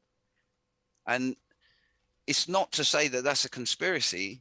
They've been put up there on fact by that pure facet that the GoPro has of seeing the much wider view. That's what they want to do. They want to show the general public the much wider view. So flat earthers do have an argument, say, yeah, they're showing GoPros up there, but at the end of the day, that's what they're there for. And there are other cameras up there that have taken photos, but you can say half of its elements of perspective, cloud coverage, all this. There's so many instances in an actual photo that can mess up all your calculations. The actual lens itself is so impractical to do calculations and measurements from anyway. Yeah, there's this whole field of science called photogrammetry, and you will never catch a photogrammetrist ever saying, yeah, I take one photo and that's all I need. I can figure out everything from there. They have to take hundreds of photos around the building site or whatever they're doing to get every angle, to get every perspective, every measurement tip top, and still then they've got to account for additional error. But that's one type. So photos, I don't believe that they're manipulated as in the chick photos. I actually do believe the ISS is up there, or could be up there. You know what I mean? It can fully well be up there. People could be in that tin can. It doesn't matter. So it could be up there. So you have with doubts. a flat Earth. with a flat Earth, and there be a flat Earth. Yeah, it could work on both models. That's what I'm saying. Okay. Yeah. So even flat earthers denying it. There is a shout out to Ali B. There's Ali B, a flat earther, predominant flat earther, Scottish guy, brazen as hell. I love him. That's why he just shoots people down. It's funny. But Ali B literally is a believer in the moon landings and a believer of the ISS, but not a believer of globe Earth. Are you a believer of the moon landings? Oh, that's a question from Martin Haley. Nah, I wouldn't say I'm a disbeliever or not believer. I think my Libra and the Mac Earth in me comes out and says, "Oh, you Libra." Yeah, no. the soul thing, or the soul thing. If there's anything or one thing that you can ever learn from me or any of this experience, it's that me personally, myself, I haven't done a degree. I haven't done a science degree. I cannot tell you that I can prove to you that a certain belief is the correct one. Yeah, I can't say to you, definitely flat Earth is the one. That is it. You've got to go for that. Or conversely, I can't say it's definitely a globe Earth. There's no way it could be a flat Earth. I don't know. And I haven't done the test, and I ain't bothering going to do the test. All I know is that there's a lot of people out there that are on either one of them sides that basically say, I know with absolute 100% certainty that Earth is flat. And there's others on the others saying the same thing. We all know it's 100% a globe. And not one of them know a single thing. The single question that I always used to ask people is, okay, what experiment did you do that conclusively proved that with absolute certainty that I can repeat as well? And no one's ever got one. No one will ever have one. There is no one. Science don't work like that. There is no conclusive, yep, this will definitely produce this result every time without fail. Yeah. Even binary options don't work, even your name. And that was one of the questions. It was one of the questions that I'd formulated 10 questions, and as much to say I sympathize with flat Earth, mainly because a lot of stuff they get right. And the core first one is that does the mainstream media and mainstream science lie about the shape of the Earth? Now, it's gut instinct for everyone to say, nah, of course they, why would they need to lie? That's stupid. However, you go straight to a massive video, National Geographic. They do a video, and it's not Dave Wise in there. No, it's that other guy, and you're on about the Stephen something, is it? Was it Stephen something? No, Smart. And he what was it? Jeranism as well. Either way, Jeranism was the guy with the light in the documentary of Netflix. But Jeranism as well. Jeranism was on that beach when they're taking they basically got a camera right down low at about 1 foot off sea level. And they've got a ship going in, or a boat going into the distance on a lake. And they've got this big black and white red flag that what they're intending to do is show that the back of the boat, as Aristotle said, and as the genuine main debunk of flat Earth goes, we can see ships going over the curve. Yeah. So what they do is they literally film it, watch it go out. And yes, you can see the bottom of the flag clearly get covered up. Yeah. Now, what a lot of people see is that, and then the actual turns to the camera people who are doing it. So what could cause that? And it's like there could be nothing that could cause that other than the curvature of Earth. And then it hits you once you actually look into it that in the background there's a much higher horizon with water there. And what that in fact is just a mere wave over the front of the actual flag, sort of like a wave bobbing up as if it was like that. And it's covering the bottom of the flag. And they're literally saying that is the curve of the Earth. when you can see up higher in the background here that there is more water, which means that that isn't the curve of the Earth, or there'd be no more water there. It'd be beyond the curve of the Earth, hidden behind this front curve, in the same way that this flag is. So it's a blatant lie. And to think, once you actually click on that and you go, okay, well, wait there. Yeah, these flat earthers are saying that science are lying about it. And that's a lie. They're blatantly saying that that is the curve of the Earth, and it can't be. Perspective dictates that it cannot be. Even if there was so much refraction that you had 2 humps, it's impossible. And then you think this is National Geographic, and it's called Flat Earth versus Globe Earth Explorer or something. And you think these are big boys. They're not obviously the Einsteins of this world, but they are who represent science to the mainstream. They are America's TV science channels, and same over here as well, really, if you've got Sky and cable and whatnot. But in a sense, you think to yourself, right, okay, what happens in a TV production? That goes from those guys there who's just took all that footage, that goes to an editing studio. They get it all into the 2-hour documentary, whatever it is. Then it goes to an editor, or QA, let's say, to quality assure the clippings of the actual clips and the transitions and stuff. Then it goes to an editor. Editor signs it off, bang. Then they release it out on YouTube and all on TV and everything like that, just to show the flat earthers up. It's got 5 million views on YouTube. So 5 million people have seen that. Let's say 100% of them are globe earthers. They've all looked at that and they've all gone, yeah, look, why are flat earthers so stupid? They can see that's the curve of the Earth. And it's easy to do without looking into it. So they have a point. Flat earthers definitely have a point that mainstream media, not like we didn't know that mainstream media lied. Yeah. And it's like we're attacking flat earthers, saying, no, look at this mainstream media. And there's another one with Stephen Hawking as well. So I think for me, that's the crux of a lot of these arguments, is that they say, when I say they, I mean flat earthers, they say, yeah, but they're lying to us. And it's like, well, wasn't you aware of that before? I can understand if you feel conned because you thought that they was telling you the truth all your life. So I can understand. That's the first thing people do when they realise that they've been lied to, is they get angry and they get upset. And it's anger at your own stupidity of not actually looking at the facts yourself or the data yourself and just trusting blindly loads of other people to tell you how the world is. Which is very hard to wake up to. It is. It's really hard to admit that you might have been stupid for a long time. And so I can understand why a lot of it. And if you look at the way they talk to people, is that they're very aggressive about things, they're very angry about stuff, and it's all unresolved anger, as far as I'm concerned. It is exactly that. Anyway, yeah. So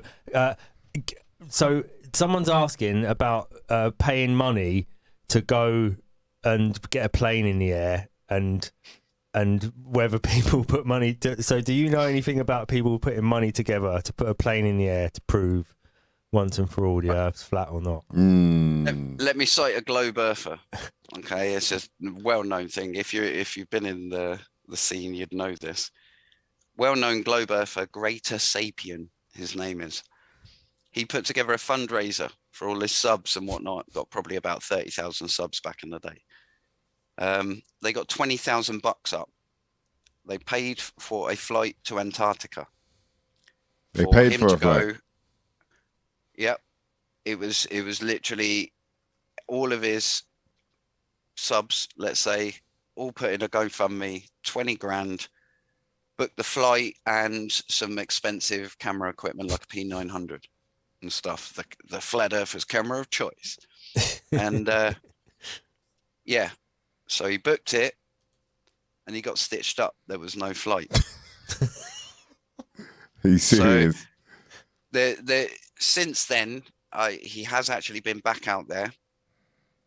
And put it this way, there's many misconceptions about Antarctica. One, you're not barred from going there. You are barred from going there without a visa, just like every other country. Yeah. The only difference being, because it's deadly out there, and it's so derelict. Put it this way. it's the land. To put it in perspective, this is what got me, and I was like, okay, yeah, they have got a point. Let's not bother with the Antarctica thing. It's hilarious. You've got a landmass.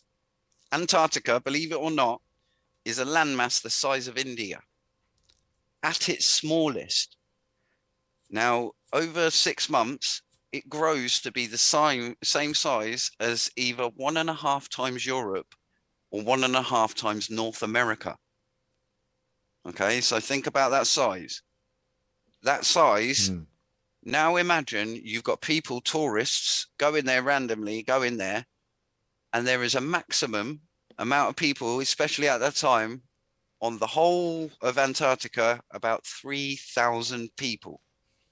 Compare that to the amount of millions there are in Europe. Yeah, 3,000 people are probably in your local town. Yeah, now empty out the whole of Europe, and it's reasonable to expect that we don't want people going over. So we're in England, and there's 3,000 people over here.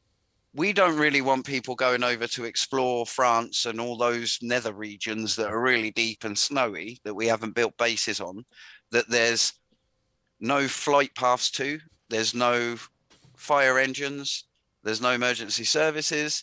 If it's to rescue you, we got a shitload of shit to do. Yeah, and we could be killing ourselves doing it.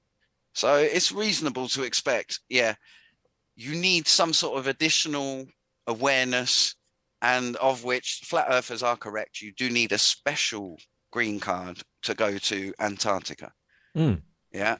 However, you can go to Antarctica. Yeah, I've just looked it up now. I don't doubt it. Yeah, Aurora Expeditions, they do trips to Antarctica. And the flat earthers' point of view is that they steer you down particular paths, and yes, it's correct. Right. And everything I say here, that when I say yes, a flat earther is correct, look, they pointed out to us that mainstream media and science lies to us.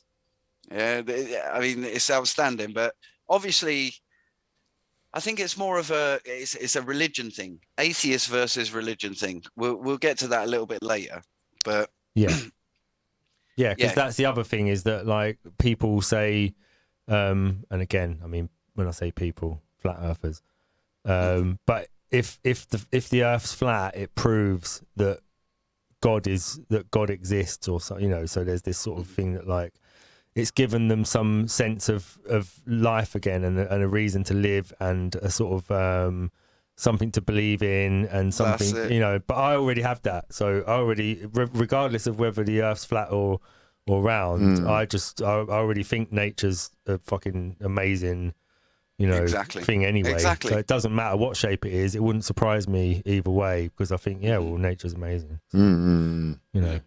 Now, I will say again, in flat earthers' defense, a lot of people, including this Simon Dan, who's one of the biggest guys in the globe earth proponents late in the flat earths, just recently he released a video saying ice walls in Antarctica.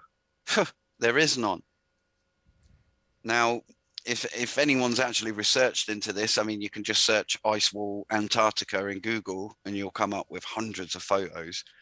But not only that, if you actually research the science, even if you go on Wiki, it's on Wiki, there's a section called Geography, and on there it shows that 95% of Antarctica's coastline was measured by BAS, British Antarctica Survey, which is a part of University of Cambridge, who were the first university to settle in Antarctica to do research. Yeah, so these were the first guys back in 80s, I think it was, they'd done this, go all around the coastline and record what percentage is rock, what is ice wall, what is an ice shelf, and what is what's known as a glacier opening. So it's like it's got water leaking down through it, like a lake, freshwater lake. So they found out that 95% of the whole coastline is ice wall or ice shelf. An ice shelf is just basically an ice wall, but that is worn away at the bottom. So the sea's here, and then this is the ice shelf. The sea comes up to here. Okay. Yeah, so it's just worn away at the bottom over time, instead of it being directly like that. And this is sea, and this is the land.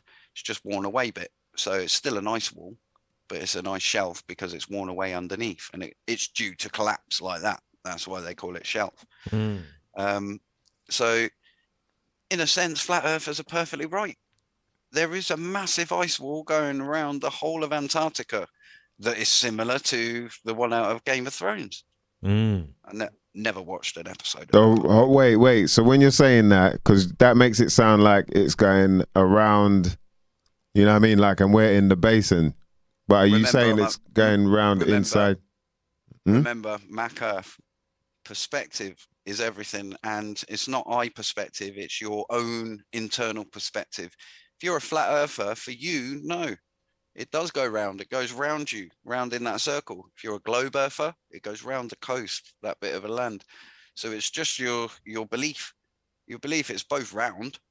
It's both round. It's just inverted. So one's either encasing us like a flan dish. Yeah.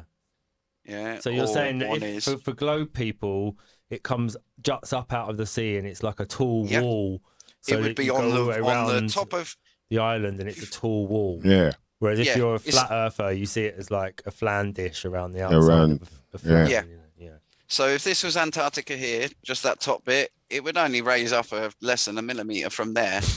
But I will say, and you look me up and check me out on anything that I say here, but Antarctica is net the highest continent on Earth.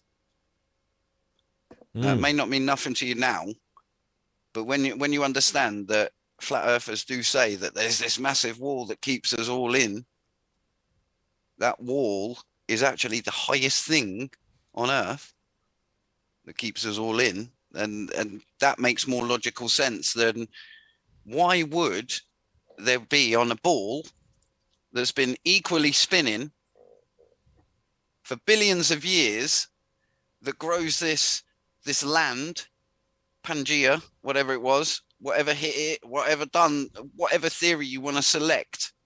How did it start off at one land, then accumulate for there to be such a massive sum of land at the bottom? Remember, when you're looking in space, and this is the globe Earth theory, when you're looking from the Earth in space, there's no up or down in space.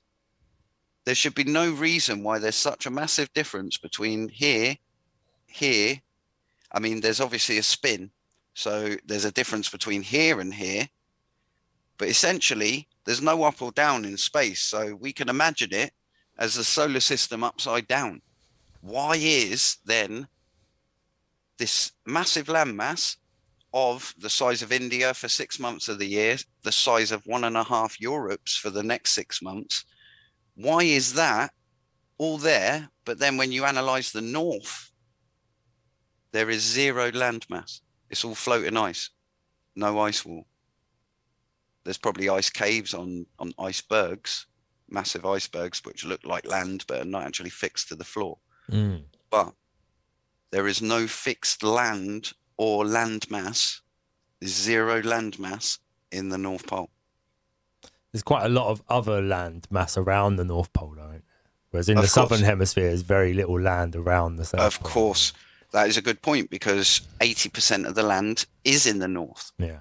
And a wild stat that you learn along the way is that 90% of the human population lives in the northern hemisphere. It's only 10% in the southern. Yeah.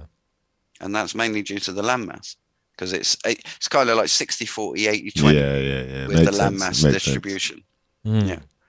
Landmass versus water. And they've got a point.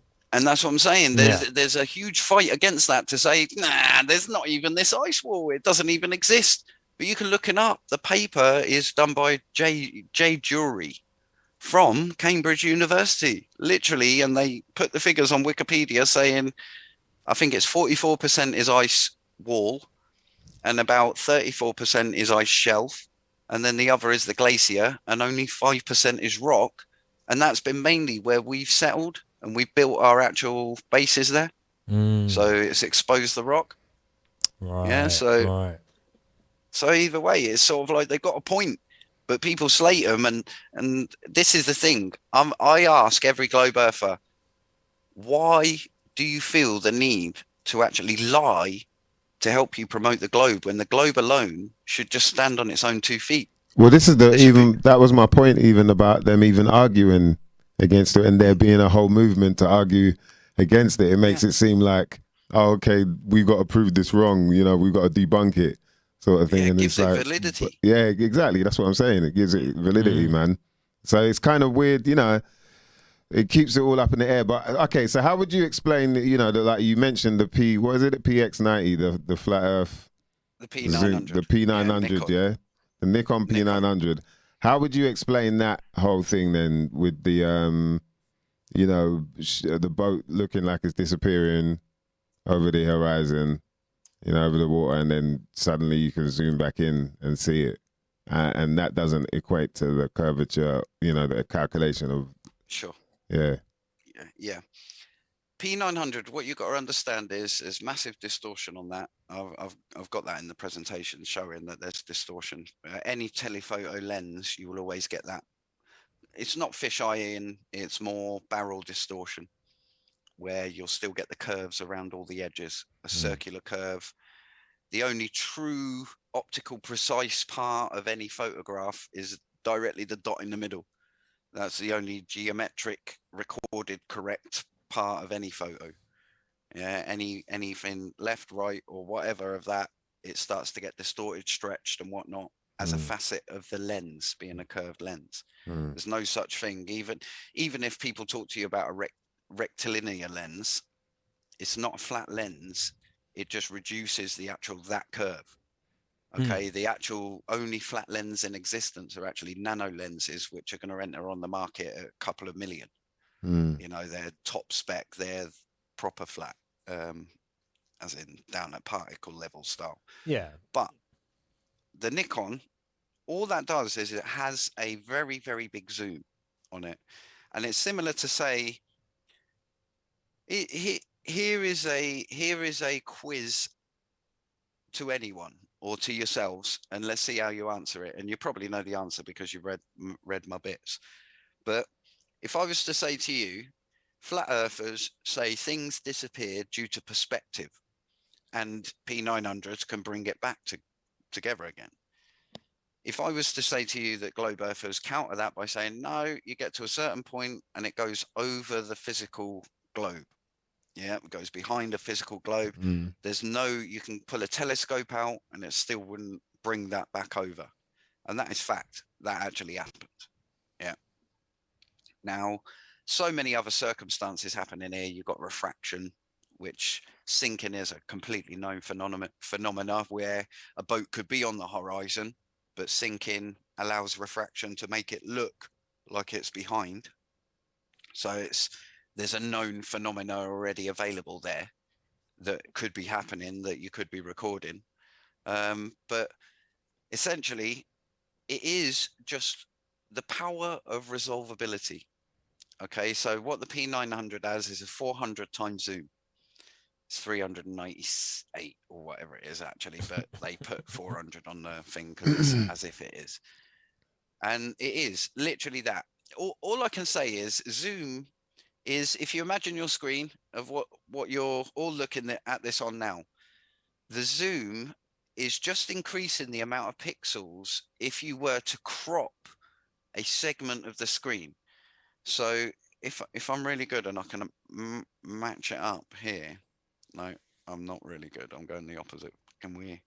Yeah. So if I get a square here and say, right, everyone in their minds, crop this thing out, this square. Yeah. And then zoom in. So that is the whole picture. Yeah. Yeah. That is all what a P900 does. Yeah. Now, can you see the bit of dust on my jacket there? No. There isn't one, by the way. Right. But put it this way, there's this little tag, the tag thing. And even though it's black and you couldn't see it and whatnot, but if you would have zoomed in and that whole photo covered your whole screen, you would have seen that. You would have probably gone, nah, Gleem, there's no dust there, but I see the little tag thing. Yeah, because it resolved it. Yeah, and that's all a P900 is doing. It is just resolving. Now, in perspective, there is another thing that supports the flat earthers, in as much as you can actually hide stuff bottom up or compress, let's say, stuff bottom up if you are not at the optical center of the object. Yeah. And if you want to look up scientists, this is one of my in-depth topics. This and ether have been the two primary topics that I've gone well in depth on, hours and hours, 5-hour debates against 4 or 5 people, all got PhDs and stuff, really hurting. But at the end of it, perspective allows you to have compression at the bottom part if you are not exactly at the middle. So if you can imagine a cube at your feet, you can actually see just the top of it. You can't see any of the sides of it. Mm-hmm. So you look down and all you can see is just that top of it. Yeah. If we imagine it's just a 1 foot cube about this big. Yeah. Now, if you push it off to the horizon, you'll stop seeing the top of it, because as it goes off with perspective, as we all know, it shrinks and it gets further off in the distance. It converges towards a vanishing point. Now, with that comes a certain point that you reach based on your eye height. Now, this is an important thing that a lot of people miss. Your eye height has a lot to do with how far you can see of the land before every square meter. If you drew a checkerboard off into the horizon, it would compress and compress like intervals, like train tracks going off into the horizon. There would be a certain point where all those train tracks or all those squares become just one line. And that is your perspective horizon. Yeah. Now, anything that reaches there as a boat, let's say here on your perspective horizon, normally when you push that box off into the horizon, it appears to go up, when we all know that that's not the case. It doesn't actually go up. That's just our perspective doing that. But it reaches a certain point, being the horizon, and it doesn't go up anymore. It just appears to go back in the background. Yeah. So I'm going to do it as a circle.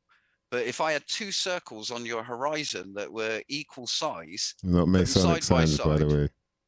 Yeah, like that.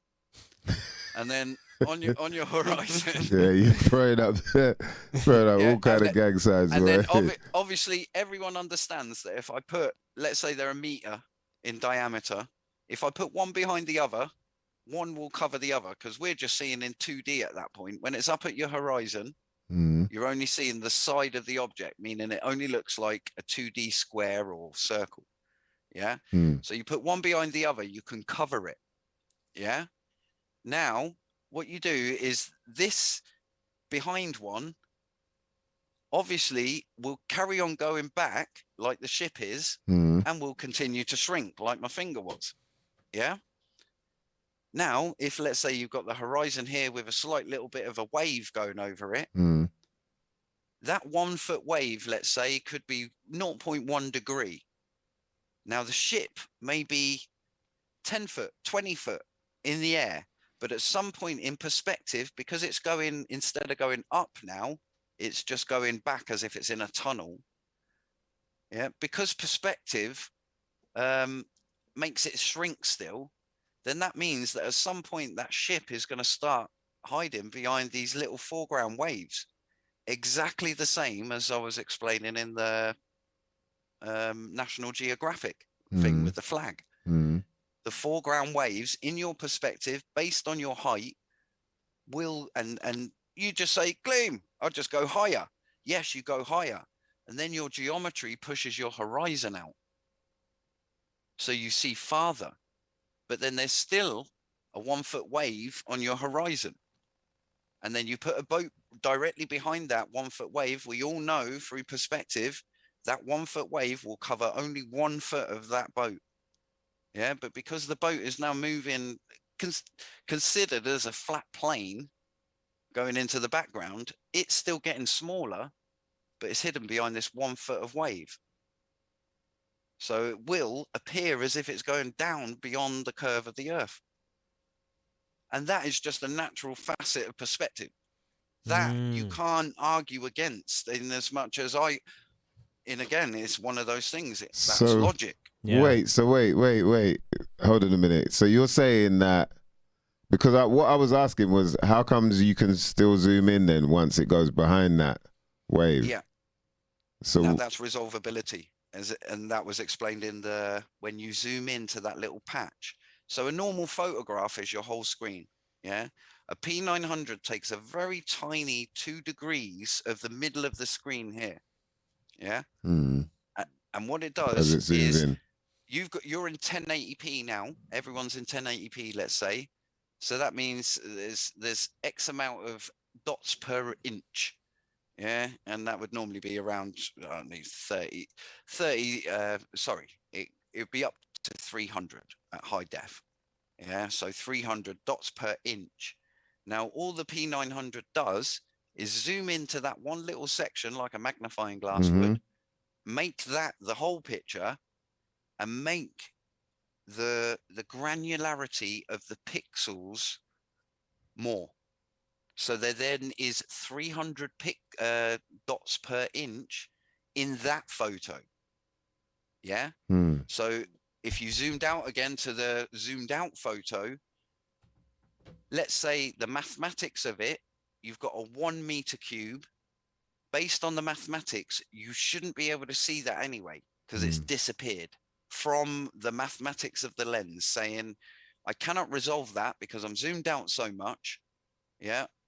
I'm capturing waves, I'm capturing trees, yeah, but it hasn't. I'm not as finite enough at this mode to capture a small one inch whatever, yeah. And it's exactly like going out into your garden. You won't see any ants from standing up. You get a camera, normal camera, forget the P900. You zoom in, you might catch a few, yeah, and that's just because you're zooming in on a section of a whole amount, and that's all the P900 does. It's a placebo in my eyes. All resolvability proves is that they have a point in as much as it is not necessarily just the curve of the earth that hides objects bottom up. Right. The camera resolvability can trick you into thinking, yeah, look, that's disappeared, it's gone over the curve of the earth. And then exactly that P900 goes, hold my beer, and pulls it back in. Yeah, pulls it back into resolution. That's what it's all about, resolvable power. So it's always like that, but it's just your eye is making it not look like that. You can't see it. Yeah, it's like if there was a bird on the horizon, you may not be able to see it dead on the horizon, but then it flies towards you, and then all of a sudden it appears, and it's like that's come into your the actual your zoomed in eye, basically. It's called visual acuity. Yeah, that's the professional word for it, and it's the same as what you get tested for when you go for glasses tests with the letters. That is testing the strength of your visual acuity, whether you're 20/20, and the actual figure is actually 0.01666666 degrees for 20/20.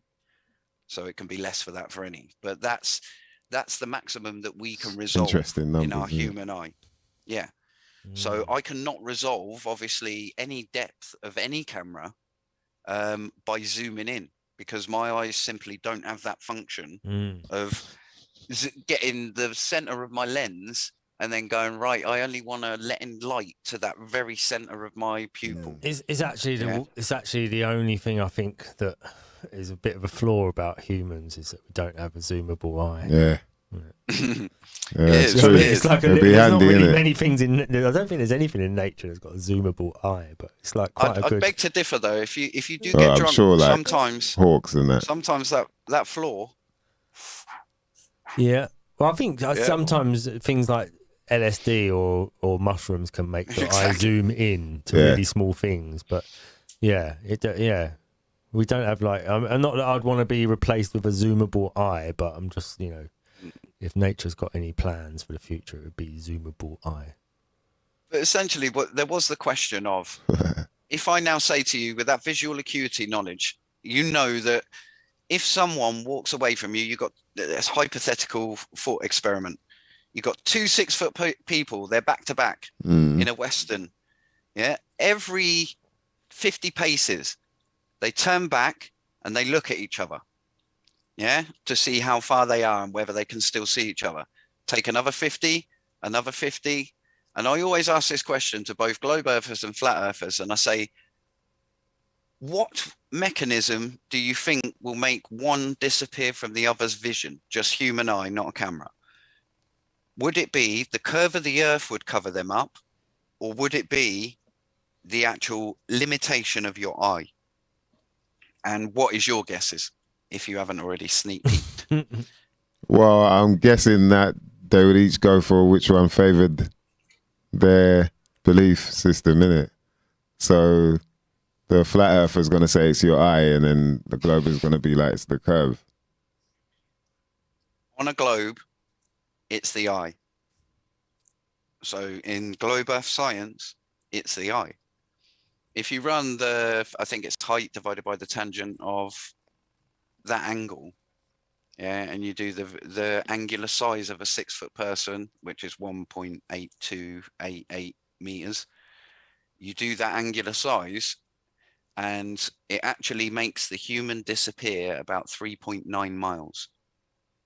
Okay, so you cannot resolve that person. That person becomes merged into a blodge. Yeah, your light from your body is not producing enough to hit my retinas and excite my my rods and cones enough to make me see a difference between your pixel and the pixel next to it, or the one next to that. Yeah, so that's irresolvability.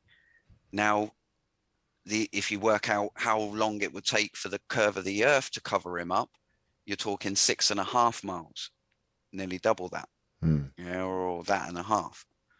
So that is the mathematics of it, and that is including standard refraction as well.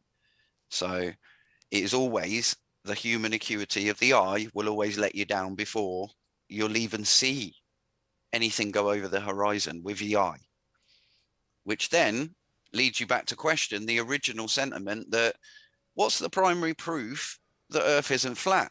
Oh, we know this from the ancient Greek days of man like Aristotle, who literally said he recorded ships sailing over the horizon. Man didn't have a P900. He had his eye.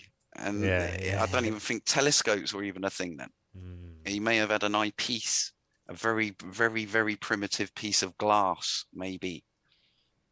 However, he wouldn't have been able to see whether boats went over a horizon. It's a fairy tale. It's an absolute, it's on par. And I'll tell you this now, Eratosthenes and all them, the history of the Greeks, yeah, all them boys back in the day from the BC times. Put it this way, there's more evidence Jesus existed than they did. Because of one main thing, the Romans burnt Library of Alexandria, of which Eratosthenes was the head of. Main librarian. Yeah. So he head librarian, boy. He's head known honcho. as the godfather of geography. Believe it or not, it was Eratosthenes that invented the coordinate system on Earth. So that's a lot of things that a lot of people don't know. But one thing is that I dare you go and find a map that you believe has been authored by Eratosthenes, or even a representation of what he would draw that is a globe. Guarantee you won't. You will only find flat Earth maps. And if you understand this, he was 18 when he done the experiment with the sticks and shadows. He died when he was late 80s, 88, I think it was. He never once authored a globe Earth map or coordinate system. They were all based on a flat Earth. Not saying he was a flat earther, but in that time, it was he might have been common. Mac. Yeah, in that time, it was common knowledge. Put it this way: imagine the roles reversed today. Okay, the people who were coming out saying the Earth was a globe back in them days, and this was the likes of why Pythagoras had to set up a secret school to teach these teachings of the globe Earth. And it was a secret school. They had to literally keep it under wraps because they were laughed at for thinking Earth is a globe. And that is no joke. That's written in, that's what they write in the history books. So if you imagine at that time, if anyone was saying it was a globe, yeah, unless we have to believe that he was the predominant switchover figure from flat Earth to the globe, which again, you have to have further reference, but you can't because there's no direct words from him left. There's only accounts from other people. Yeah. It's exactly the same as Jesus. Boy, it gets deeper and deeper, man. I see, I can understand a lot more now why you are where you are with it. So what are you saying that Gleem understanding perspective? Well, he's coming from a state of mind of like. Sorry, Gleem. Sorry to take you out of this. Is not your. It's not. This isn't your call. This isn't your call. I'll tell you what. No, I need the loop. All right. Okay. Let me go for the loop. You go to the loop. We'll decide what you are. Yeah, we'll decide what you are, man. It costs me out. No. I mean, comment section are handling that, man. Here's Mash Eyes. We still haven't too much. I've been switching between whether you're a denier, whether you're a pro. I want to keep you guessing. You know? Yeah. Keep you guessing. No, but he's a Libra. I think that says it all, man. The fact that you seem like a strong Libra. I'll cut away for a minute. You can go to the toilet when you're back. Yeah. I'm a flow birther. Yo. Yeah, what do you reckon he is? I reckon he's stuck in between and he's probably still trying to work it out himself because through the conversation, through what he's saying, I'm getting, but like even that answer for the camera, it felt like he was answering for both sides. And I think even, shout out to I Am said it's like speaking two languages. I think that's what she's saying, because boy, yeah, I got a bit. I was like, hold on a minute. So I think he really is in between. He's like on that Libra. It's like you can see on this side, but then on this side, and even that means on this side. Let's get everyone. Let's get a popular opinion on what people think Gleem is. Do you think he's a flat earther? Do you think he's a globe earther? Lawrence Lindberger, man, he said a fence earther. Like sat on the fence, boy. Yo, okay, shout out to Indian Patriot, says, I'm still and will always be a flat earther. He shouted out of here. Shouted it. Out of here. Yeah, he shouted it as well. Okay, so, man, Kenneth says Cosmic Egg. POK still hanging in there. Shout out to POK, boy. Yeah, no, it's Globe Earth Denier, you know. Yeah, man. Hey, it's deep though, because obviously, you know, there's so many different elements to the whole thing, man. But I think, you know, someone mentioned it. They said that globe earth or flat earth, it doesn't matter. You know, we're all one. We all got to live together regardless. It's like, regardless of what you believe, I don't think we should be arguing each other and going at each other's throats and trolling each other even just because it's like you can still have the conversation and look, this is what I believe and this is why I believe it. And the other person say it. And, you know, whether you agree or not, I think it's important that we look on both sides of the situation as well, which is why we're here doing this. Do you know what I mean? Like knowing that Gleem is where he's at with it, with the old Libra skills. You know what I mean? It's starting to make a lot more sense to me. But let me shout out before we carry on, canisersuk.com. Oh, yeah. We got to make sure that you lot get exactly what you need when it comes to CBD products. You know what I mean? Canisers UK, they've got a whole bunch of different products up there. One that I really enjoy is the full spectrum CBD, which is a combination of both the sativa and indica dominant, a whole plant extract, giving customers the full range of the cannabinoids, the terpenes, the flavonoids, and the phenols. I just wanted to say that, D. It felt good. They all sound like Roman families. Hersius cannabinoidus. Flavonoid. Terpenus. Yeah, flavinus. Flavonoid. Well, the names do kind of derive from the whole Roman thing, innit? Pretty sure, man. Flavonoids, phenols, and allowing more chance of the entourage effect. I don't know what that is, but I think I do. Because, yeah, I don't know exactly. But like a piling up effect or something. It's just like you feel, it's almost like you got that ready brick glow around you. You just feel really like calm and, you know what I mean? Everything's like, yeah. You're thinking about things cognitively, right? Yeah. Neo level shit. Yeah, it is like that. You're stopping bullets with this shit. You know what I mean? So if you want to stop bullets, Nah, I mean on the spiritual level. You know, you're calm. Every day is like whatever, man. Hit up Canisters. Bold claim otherwise. Bold claim 20% for real. discount. Yeah. Bullets. Yeah, like them negative bullets, man. You know, the bullets that just like have you all panicking and all that. Yeah, you stop them type of bullets, man. Neo shit. Hit up canistersuk.com. They got a whole bunch of different products, man. You can get Belgian chocolate, indica or sativa. You can get a CBD balm, which is really good if you got like any kind of, you know, skin problems, or if you got muscle aches, joint aches and whatnot, rub that in. You can get spray as well, which is good for the under the tongue thing. That's what I do every day, and it's banging, man. It's like, especially when you blaze as well, it's like, yo, man, you really feel it, bruv. And you got sativa sprays, you got indica sprays, as well as full spectrum, as well as the chocolate stirrers, man. We can't. You're more saying earlier on. She's had the stirrers. Yeah, you can't miss out the chocolate stirrers, man. That's important right there. Hit up Canisters UK, and guess what? You can get 20% off any order. Any order, man. Canistersuk.com. Any order you make, 20% off if you type in SYMNNKNA. That's something you might not never know nothing about as an acronym. Bitches and bitchettes. No discrimination. Yeah. So, boy, let's get back into this, man, because Gleem. You got us. We're confused out here. I think. Right. Okay. What was the conclusion? I'll tell you what some people have said. Other people. You're Libra'd out, bro. Sure. That's all I can say is you're Libra'd out. Yeah, man. Mice is just. You're just a star sign to mice. That's all it is. As soon as he learned that, that's it. Game over. Yeah, it made sense. Like, it just all made sense. It's like, okay. No, but because I will say, you're not a globe fencer. You're not a fencer. A fence. Lawrence Lindbergh said, Lawrence Lindbergh is. I don't feel the need to believe one or the other, but everyone is desperate for me to believe one or the other, and that goes for both parties.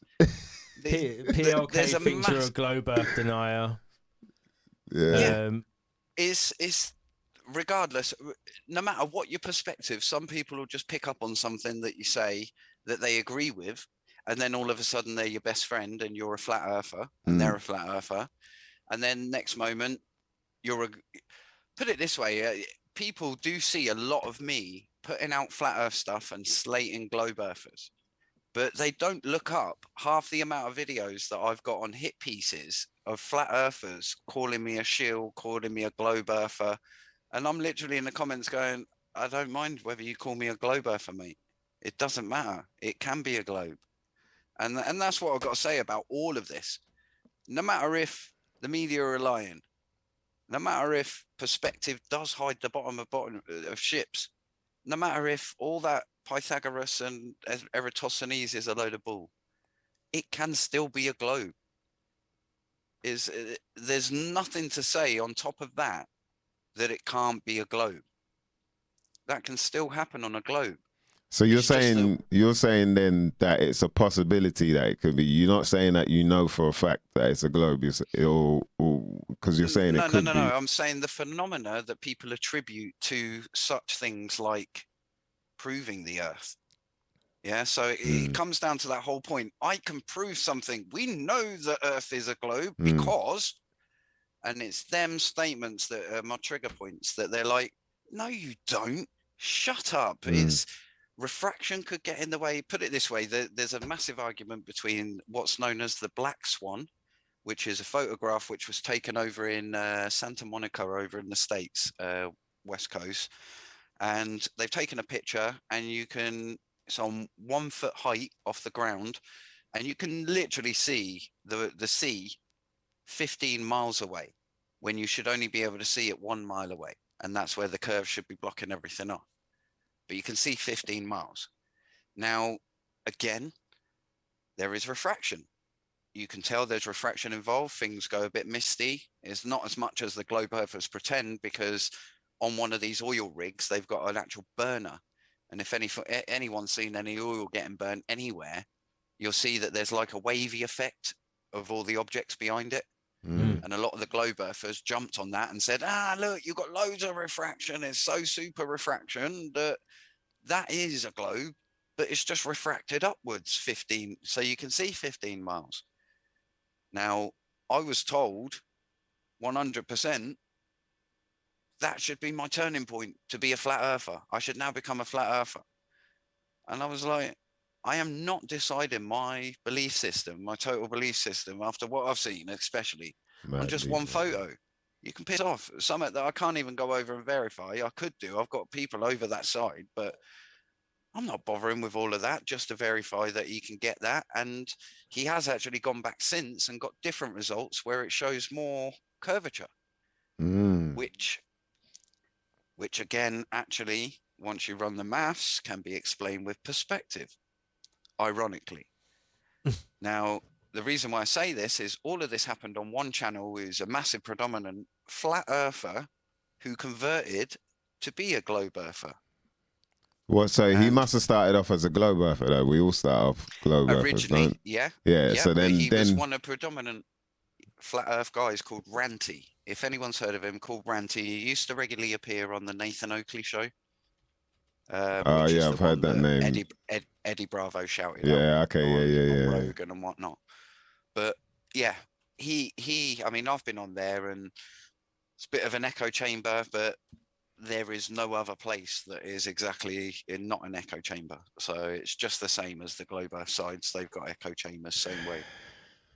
But yeah, he's. I don't know. He said to me, Gleem, I'm like you, mate.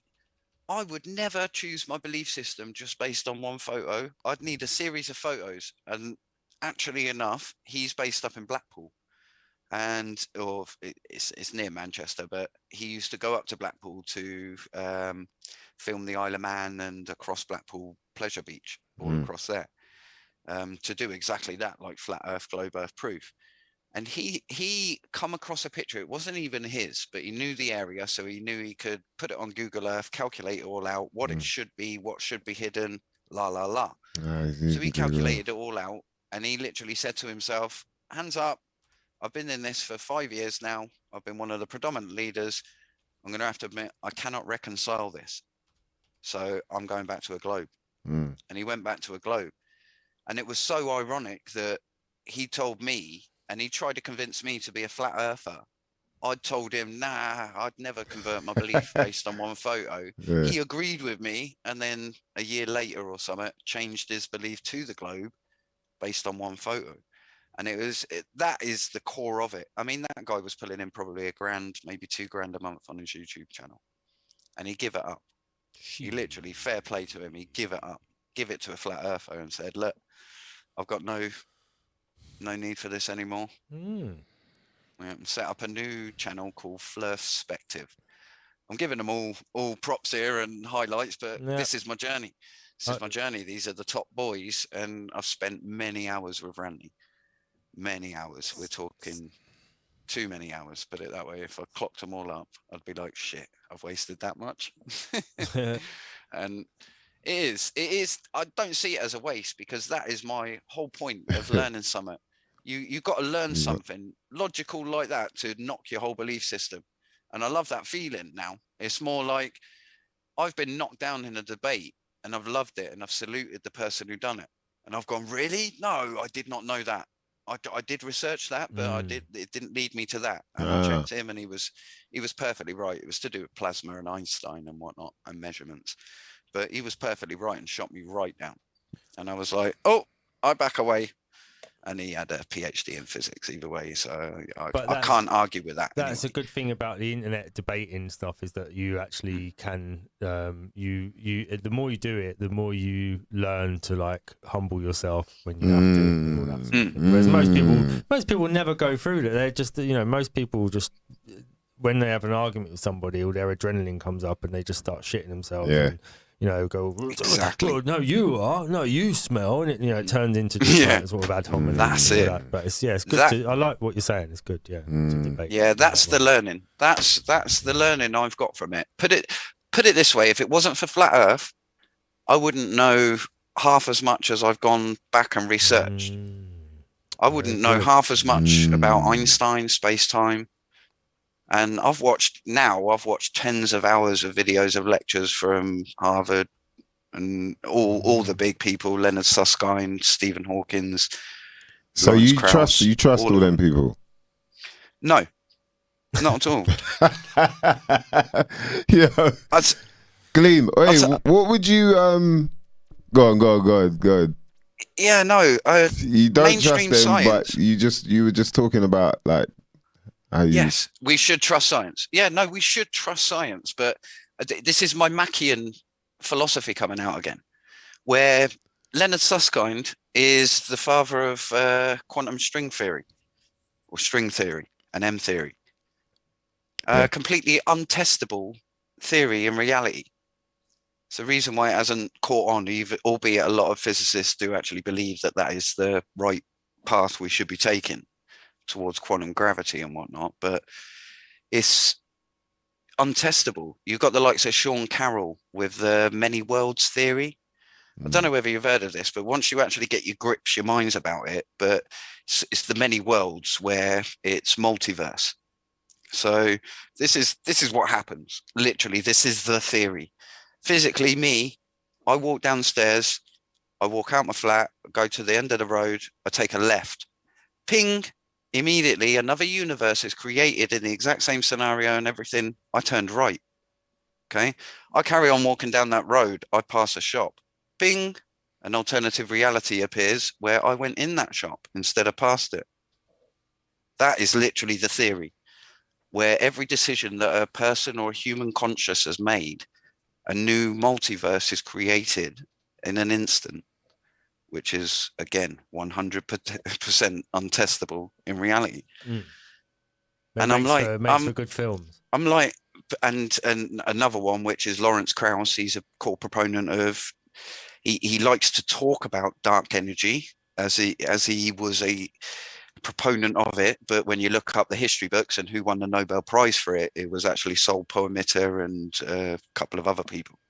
So he may have been researching it, but never actually was attributed for the discovery of dark energy. But again, dark energy, it's just like, we haven't got a clue what that is. All we know is it's a mistake. It's a mistake that we thought, or Einstein thought, that the universe had stopped expanding and we were literally static. And what we actually record is that it is expanded. But then we've got what's known as the crisis in cosmology on top of that, where not only is it expanding, but the two different methods that we're trying to send up and actually measure the expansion rate, how many parsecs per second it's moving away from each other, you're getting two different results, which don't match, don't come near each other in the philosophy of the science of what it should be. So it's completely unknown. Dark energy, we don't know anything about it, whether it interacts with light, whether it is even does anything. It may not be real. All right, so let's go into how would you explain, what's the deal with all these videos we got of like kind of fake astronauts in space and all that? Why would they do all that? Well, I was saying that. I mean, there is incentive, obviously. There, everyone knows the generic incentives of the Russian, which is actually on at the moment, and it's amazing how these are part of the conversation. These words, but these are trigger words for YouTube that could get you locked off and stuff like that. It's so harsh me having to wind my neck in and basically not go full on conspiracy tard and literally go through. Yeah. We don't want to, we don't want to mess up the share waves, man.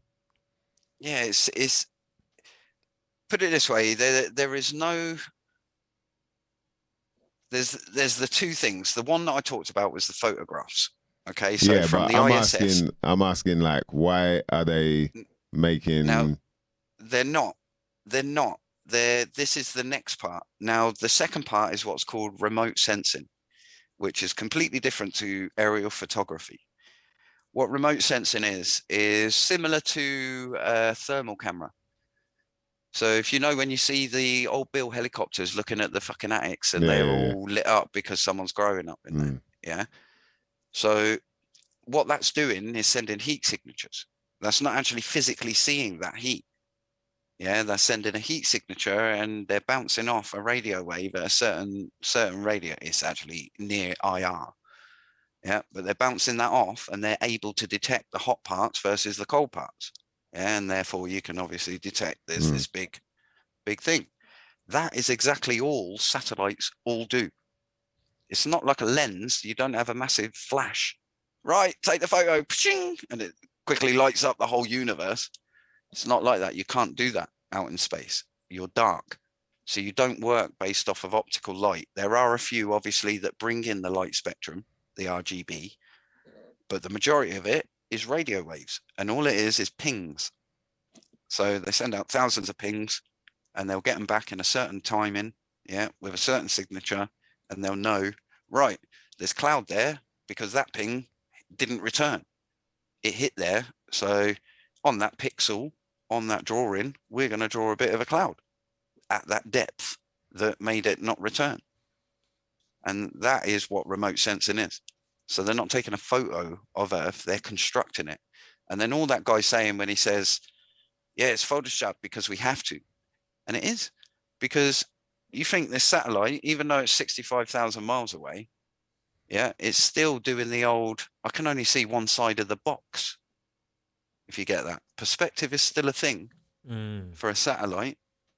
Yeah. So now there's an additional function with a sphere, which is called spherical distortion on the edges. And what actually happens if you get a football and you bring it to your face and then bring it away, if you do the same thing with a camera, you'll capture a different part of it. And this is a globe earthers plus argument back to the flat earthers, because a lot of them say, well, why is the Earth such a different size? And their continent sizes are such big in one in 87, and then they're really tiny, covering just a little bit of Earth. They're about this big on one, but only this big on another. And that is purely because of the distance they are away from it. Yeah, obviously the nearer, the more zoomed in they are. But what actually happens is just like that ISS that I was saying, even though theirs is a bit bigger, they still don't see 50% of the Earth. They still only see this little bit here. And then everything from here to here is compressed into a single line of pixels right round the outside of the picture. So that's how cameras work. So you can see this if you use two different lenses. You use like a 20mm lens and an 80mm lens. And if you get the 20mm lens and so your camera lens, if you move your camera lens on your phone closer or further away from you, your nose gets really big as you get to the middle. If you've done that same thing with an 80mm lens, it keeps everything quite flat. So if you took a picture of a continent with like a lens that's like 80mm, equivalent, exactly, then you wouldn't get that distortion at the edges of the, like a fisheye effect at the edge of it, which is, I get it. Exactly that. And that I put an example in there, and it's predominant on what's called the dolly zoom effect, where it's an old technique used in films like Jaws and stuff like that, where you're zooming in as you're moving back. So the perspective point is actually doing that, but it's wrapping the whole scene around you, and it gives you that feeling of intenseness. It's been used in Tarantino's films, loads. No, but you know what I was on about? I was actually on about, when they're doing, it seems like they're doing simulations or whatever, but they're meant to be up in the actual... Oh, in the ISS? Yeah, in the ISS. Right. And then it's all like the you're CGI. Talking about the pool or something?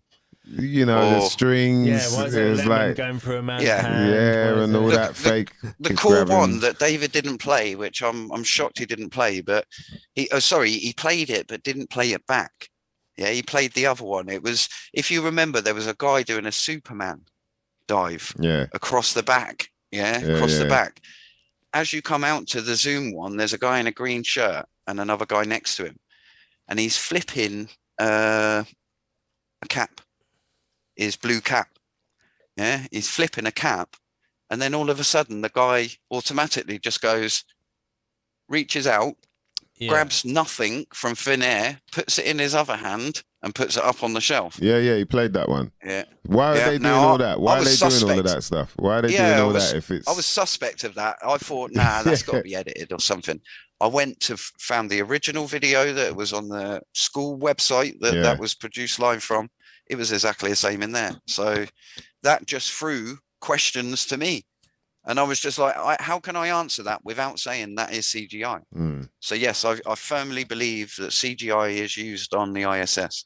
And it's proven to anyway, because they've brought, you must have seen it, it was on that video, I'm sure, where they brought a teddy in from AR. And it wasn't bringing it in, it was deleted to start with.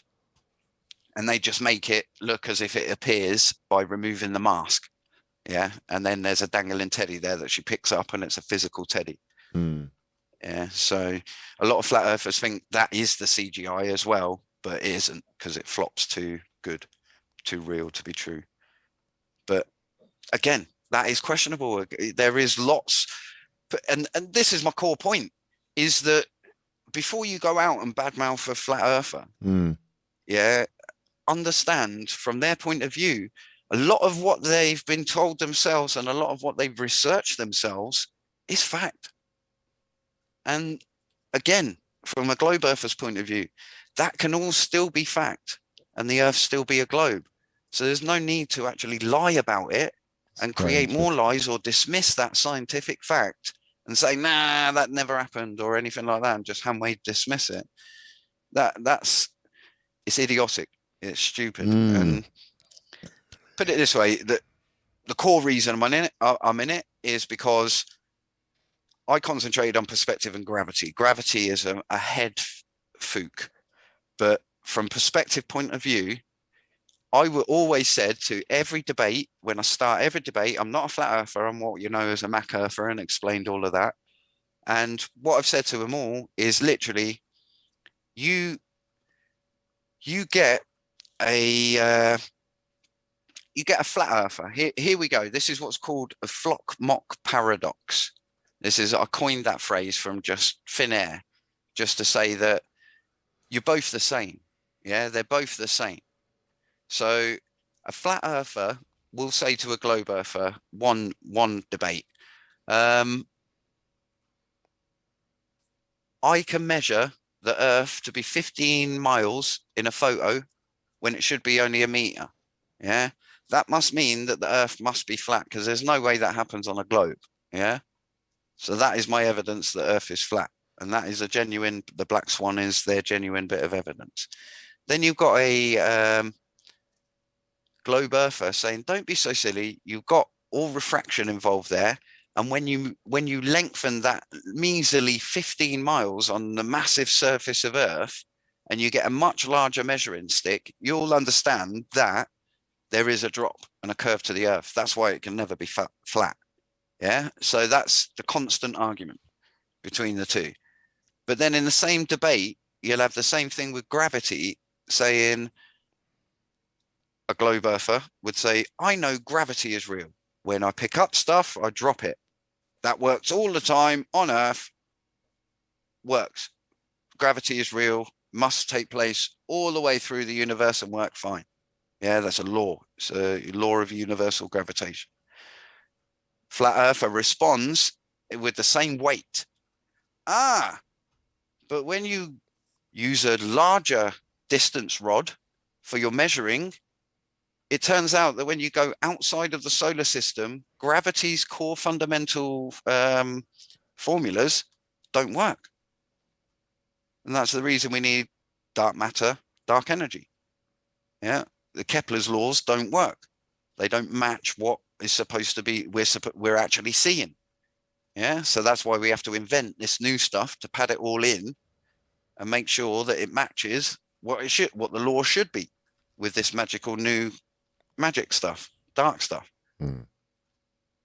So it's, no matter which way you look at it, you can frame the argument in either direction. And either can have overwhelming evidence in their favor, but the other will never believe them in the slightest chance that they're right. And that is what I found. I found that it's a standard human trait that we'll all flock together in teams of people and we'll all kind of mock a certain type of people, let's say a minority or any minority group, you know what I mean? Whether it's their belief or even skin color.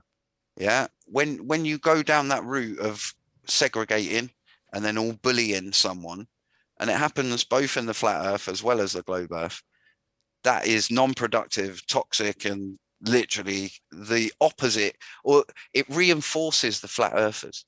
Put it this way, I always say you're recruiting flat earthers more than you're actually debunking them. Because when you're saying that their lies and their genuine points that they're coming out with are lies, that's enough to turn anyone's back off you to never listen to you again. Because they know that it's fact. It's just you haven't had a look into it and thought, oh yeah, this can work on a globe.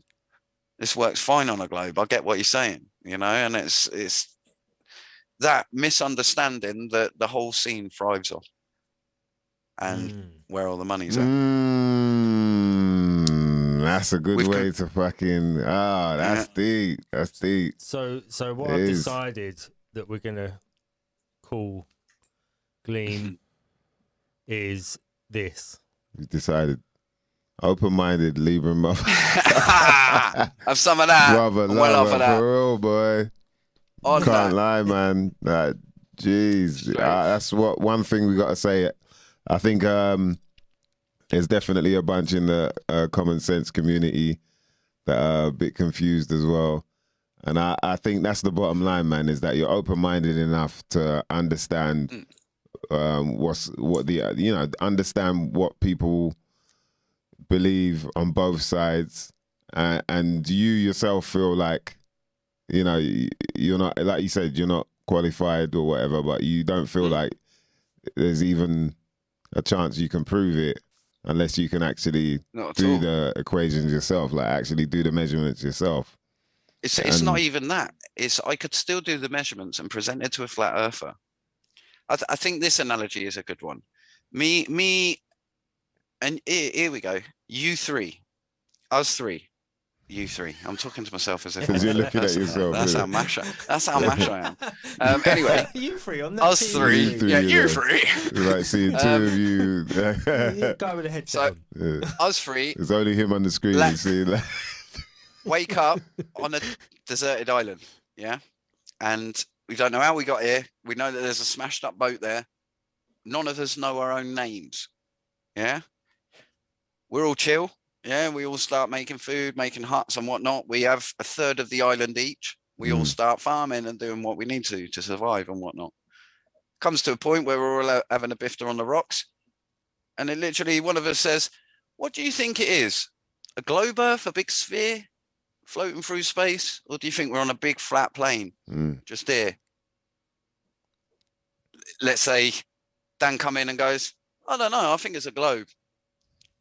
Mice comes in saying, no, I think it's flat. It does look flat. Everything I can see is pretty flat.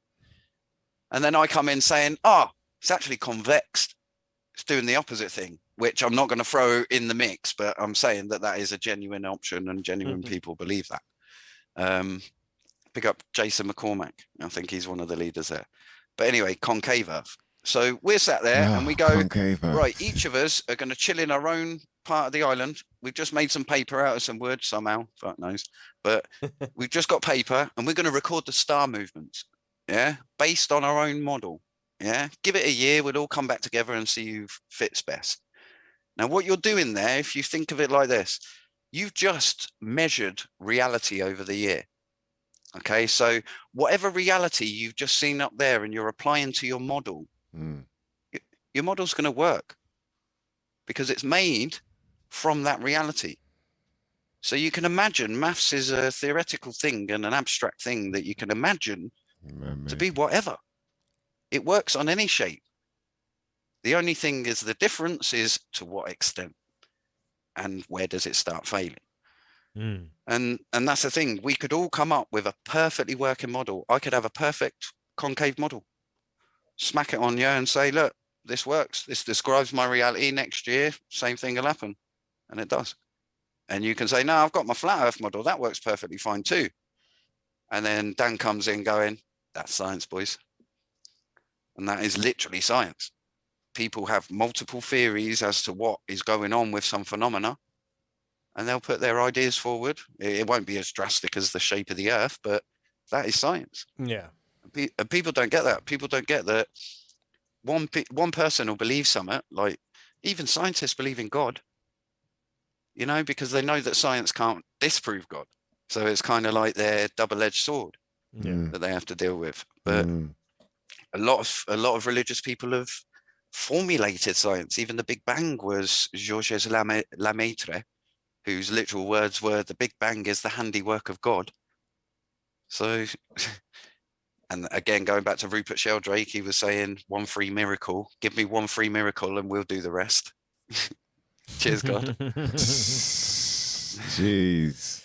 Well, Yeah, so on that note, man, I think we have to say thank you very much, Gleem, for coming through, man. Jeez. We got to do it again, bruv. We definitely got to do it again, man. We'll pick another topic. I know there's plenty. Yeah, there's plenty definitely Gleem there to is get too into, much. man. Jeez. Yeah, you But went that is in, skimming bro. the surface. So that's what I found. I've just found that both sides have got toxic people on there. I've been rinsed by both sides, and both sides have got really good people and really clever people at that as well. And all I can say is, just to conclude, people are people. It's just like anything, any race, any country you go to, there are bad people, good people, ugly people, pretty people, according to you and your perspective on life. Yeah, very true, man. Yeah, very true, bruv. Not the same for everyone. Everyone's got a different set of eyes. Let them, let them see.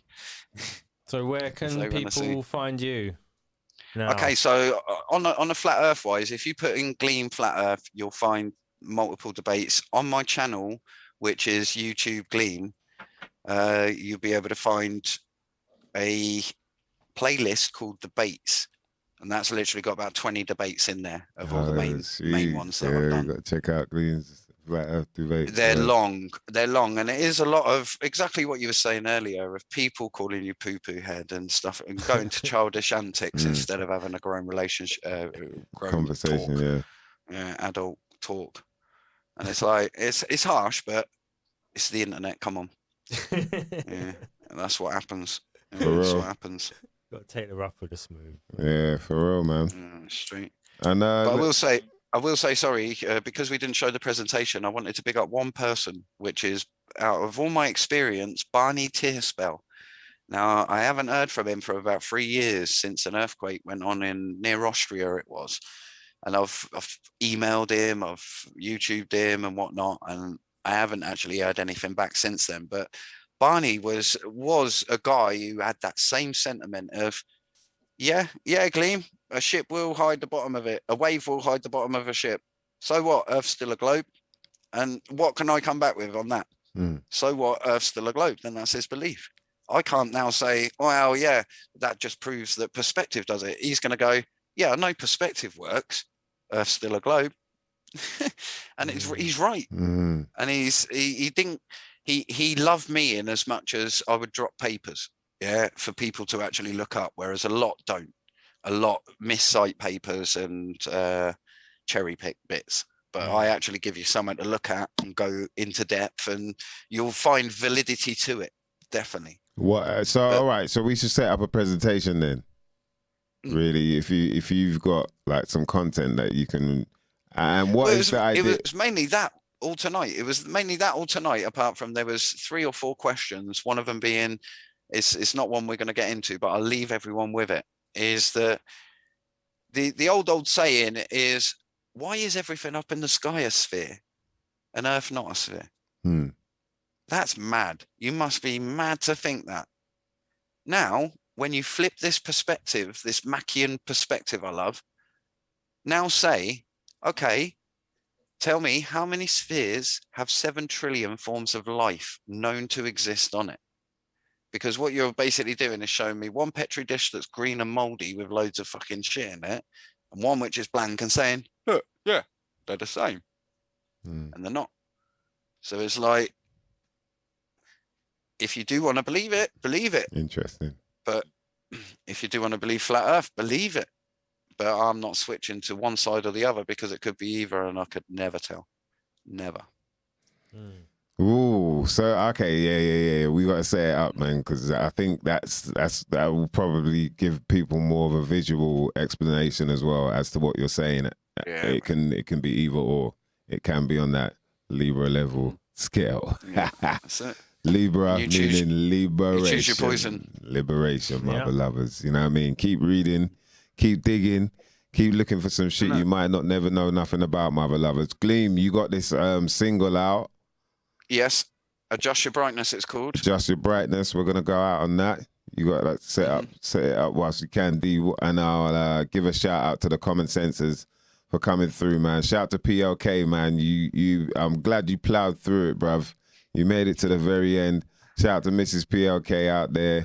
You know what I mean? We appreciate you lot keeping locked in. And I hope people got something from this, you know what I mean? The understanding that regardless on which side you're on, we can still live as one, regardless, you know what I mean? Like, you lot is still spending the same amount on petrol, regardless of whether it's flat or whether it's globe, it's the same amount of P coming out of your wallet. So shout out to Teddy T. Shout out to Mount Jarvis. Big up your Moore. Ken F. Blue Fliggy. Yes. Shout out to Bruce Willis in the building. Shout out to Weird Tone. Lawrence Limburger. Yeah, we appreciate all you mother lovers that are locked in, man. Yes, King Chico 1. Hey, King Chico locked in as well. Yeah, man. It's been a fun night, man. Gleem definitely came with the heavy hitting.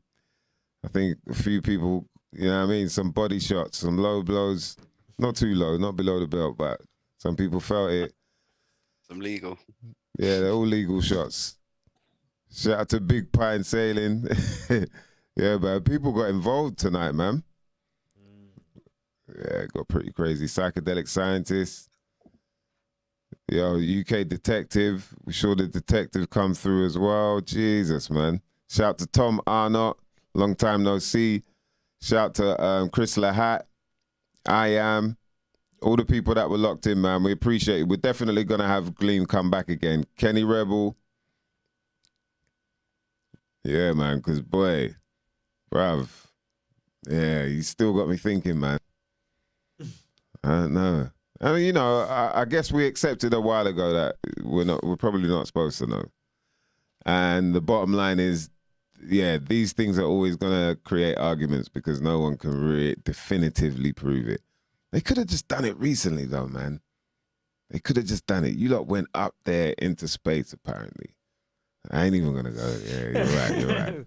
It's just it's never ending. Shout out to DJ Lock, my brother locked in.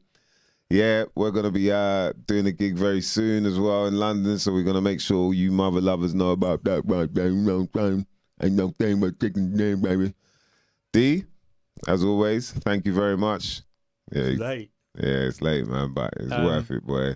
Gleem held us down. Go to the podcast. Bro, man, it is 12. I've babbled, sorry. Go and subscribe to the podcast. Yeah. Even if you're not going to listen to it, get the subscribe. Yeah, subscribe, yeah. Follow on Instagram. Gleem, Instagram.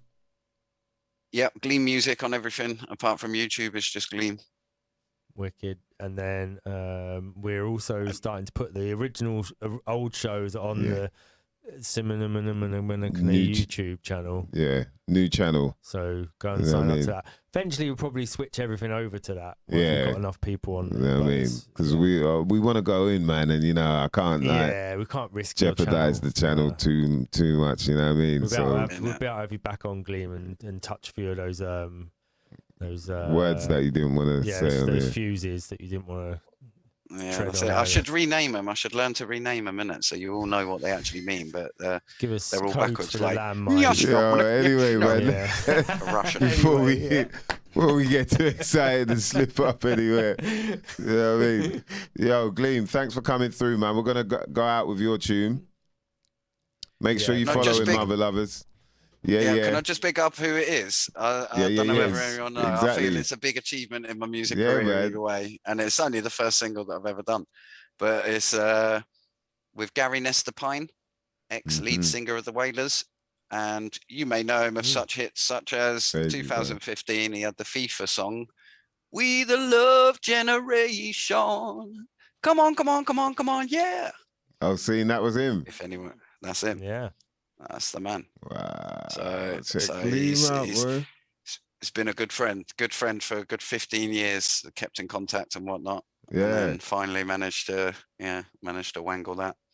So nice. All good vibes. But if you look up for my album as well, if you like what you hear, put it that way. You can look up my album Royal Bloodline on all the platforms. And this is Adjust Your Brightness. That's available on all platforms, but there's a website up for that, which is adjustyourbrightness.com. Salute. Oneness to everyone in the chat. Oneness to you, Mice. Oneness to you, Dan. Love for coming through, bro, man. Up in Gleem. One. Yeah, man. Definitely, boy. Jeez. That's right, my brothers. That was Gleem right there, man. We're going to go out right now. You know what I mean? My name is MysDiggi. It's some shit you might not never know nothing about. That's Dan DNA. And with this, we're out. Eh.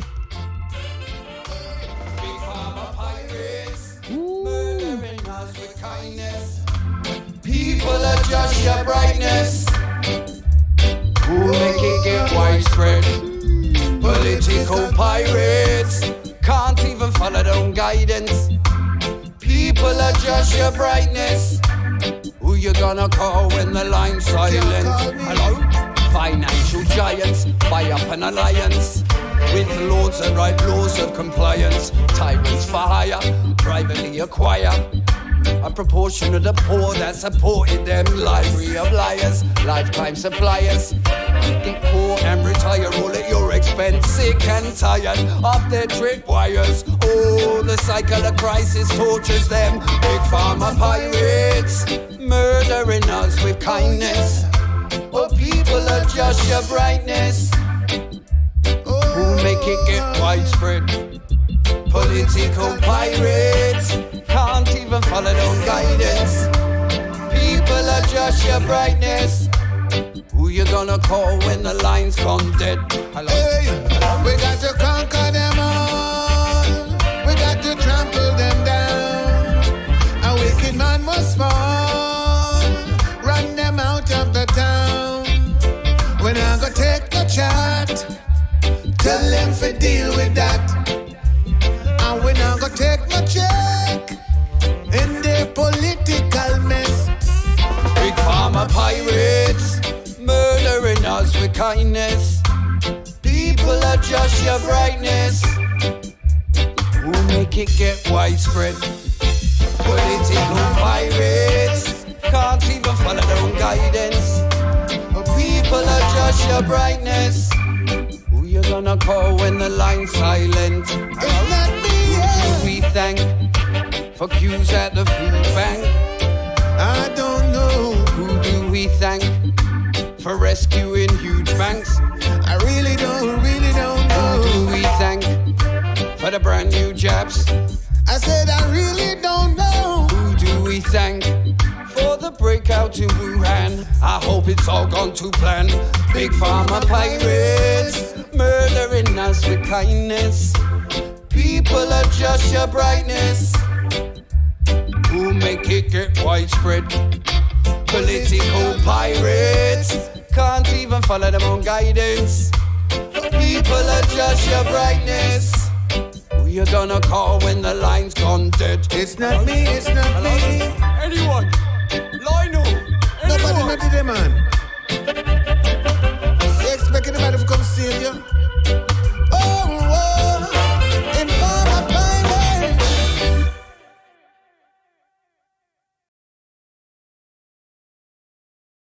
Most people have things like this.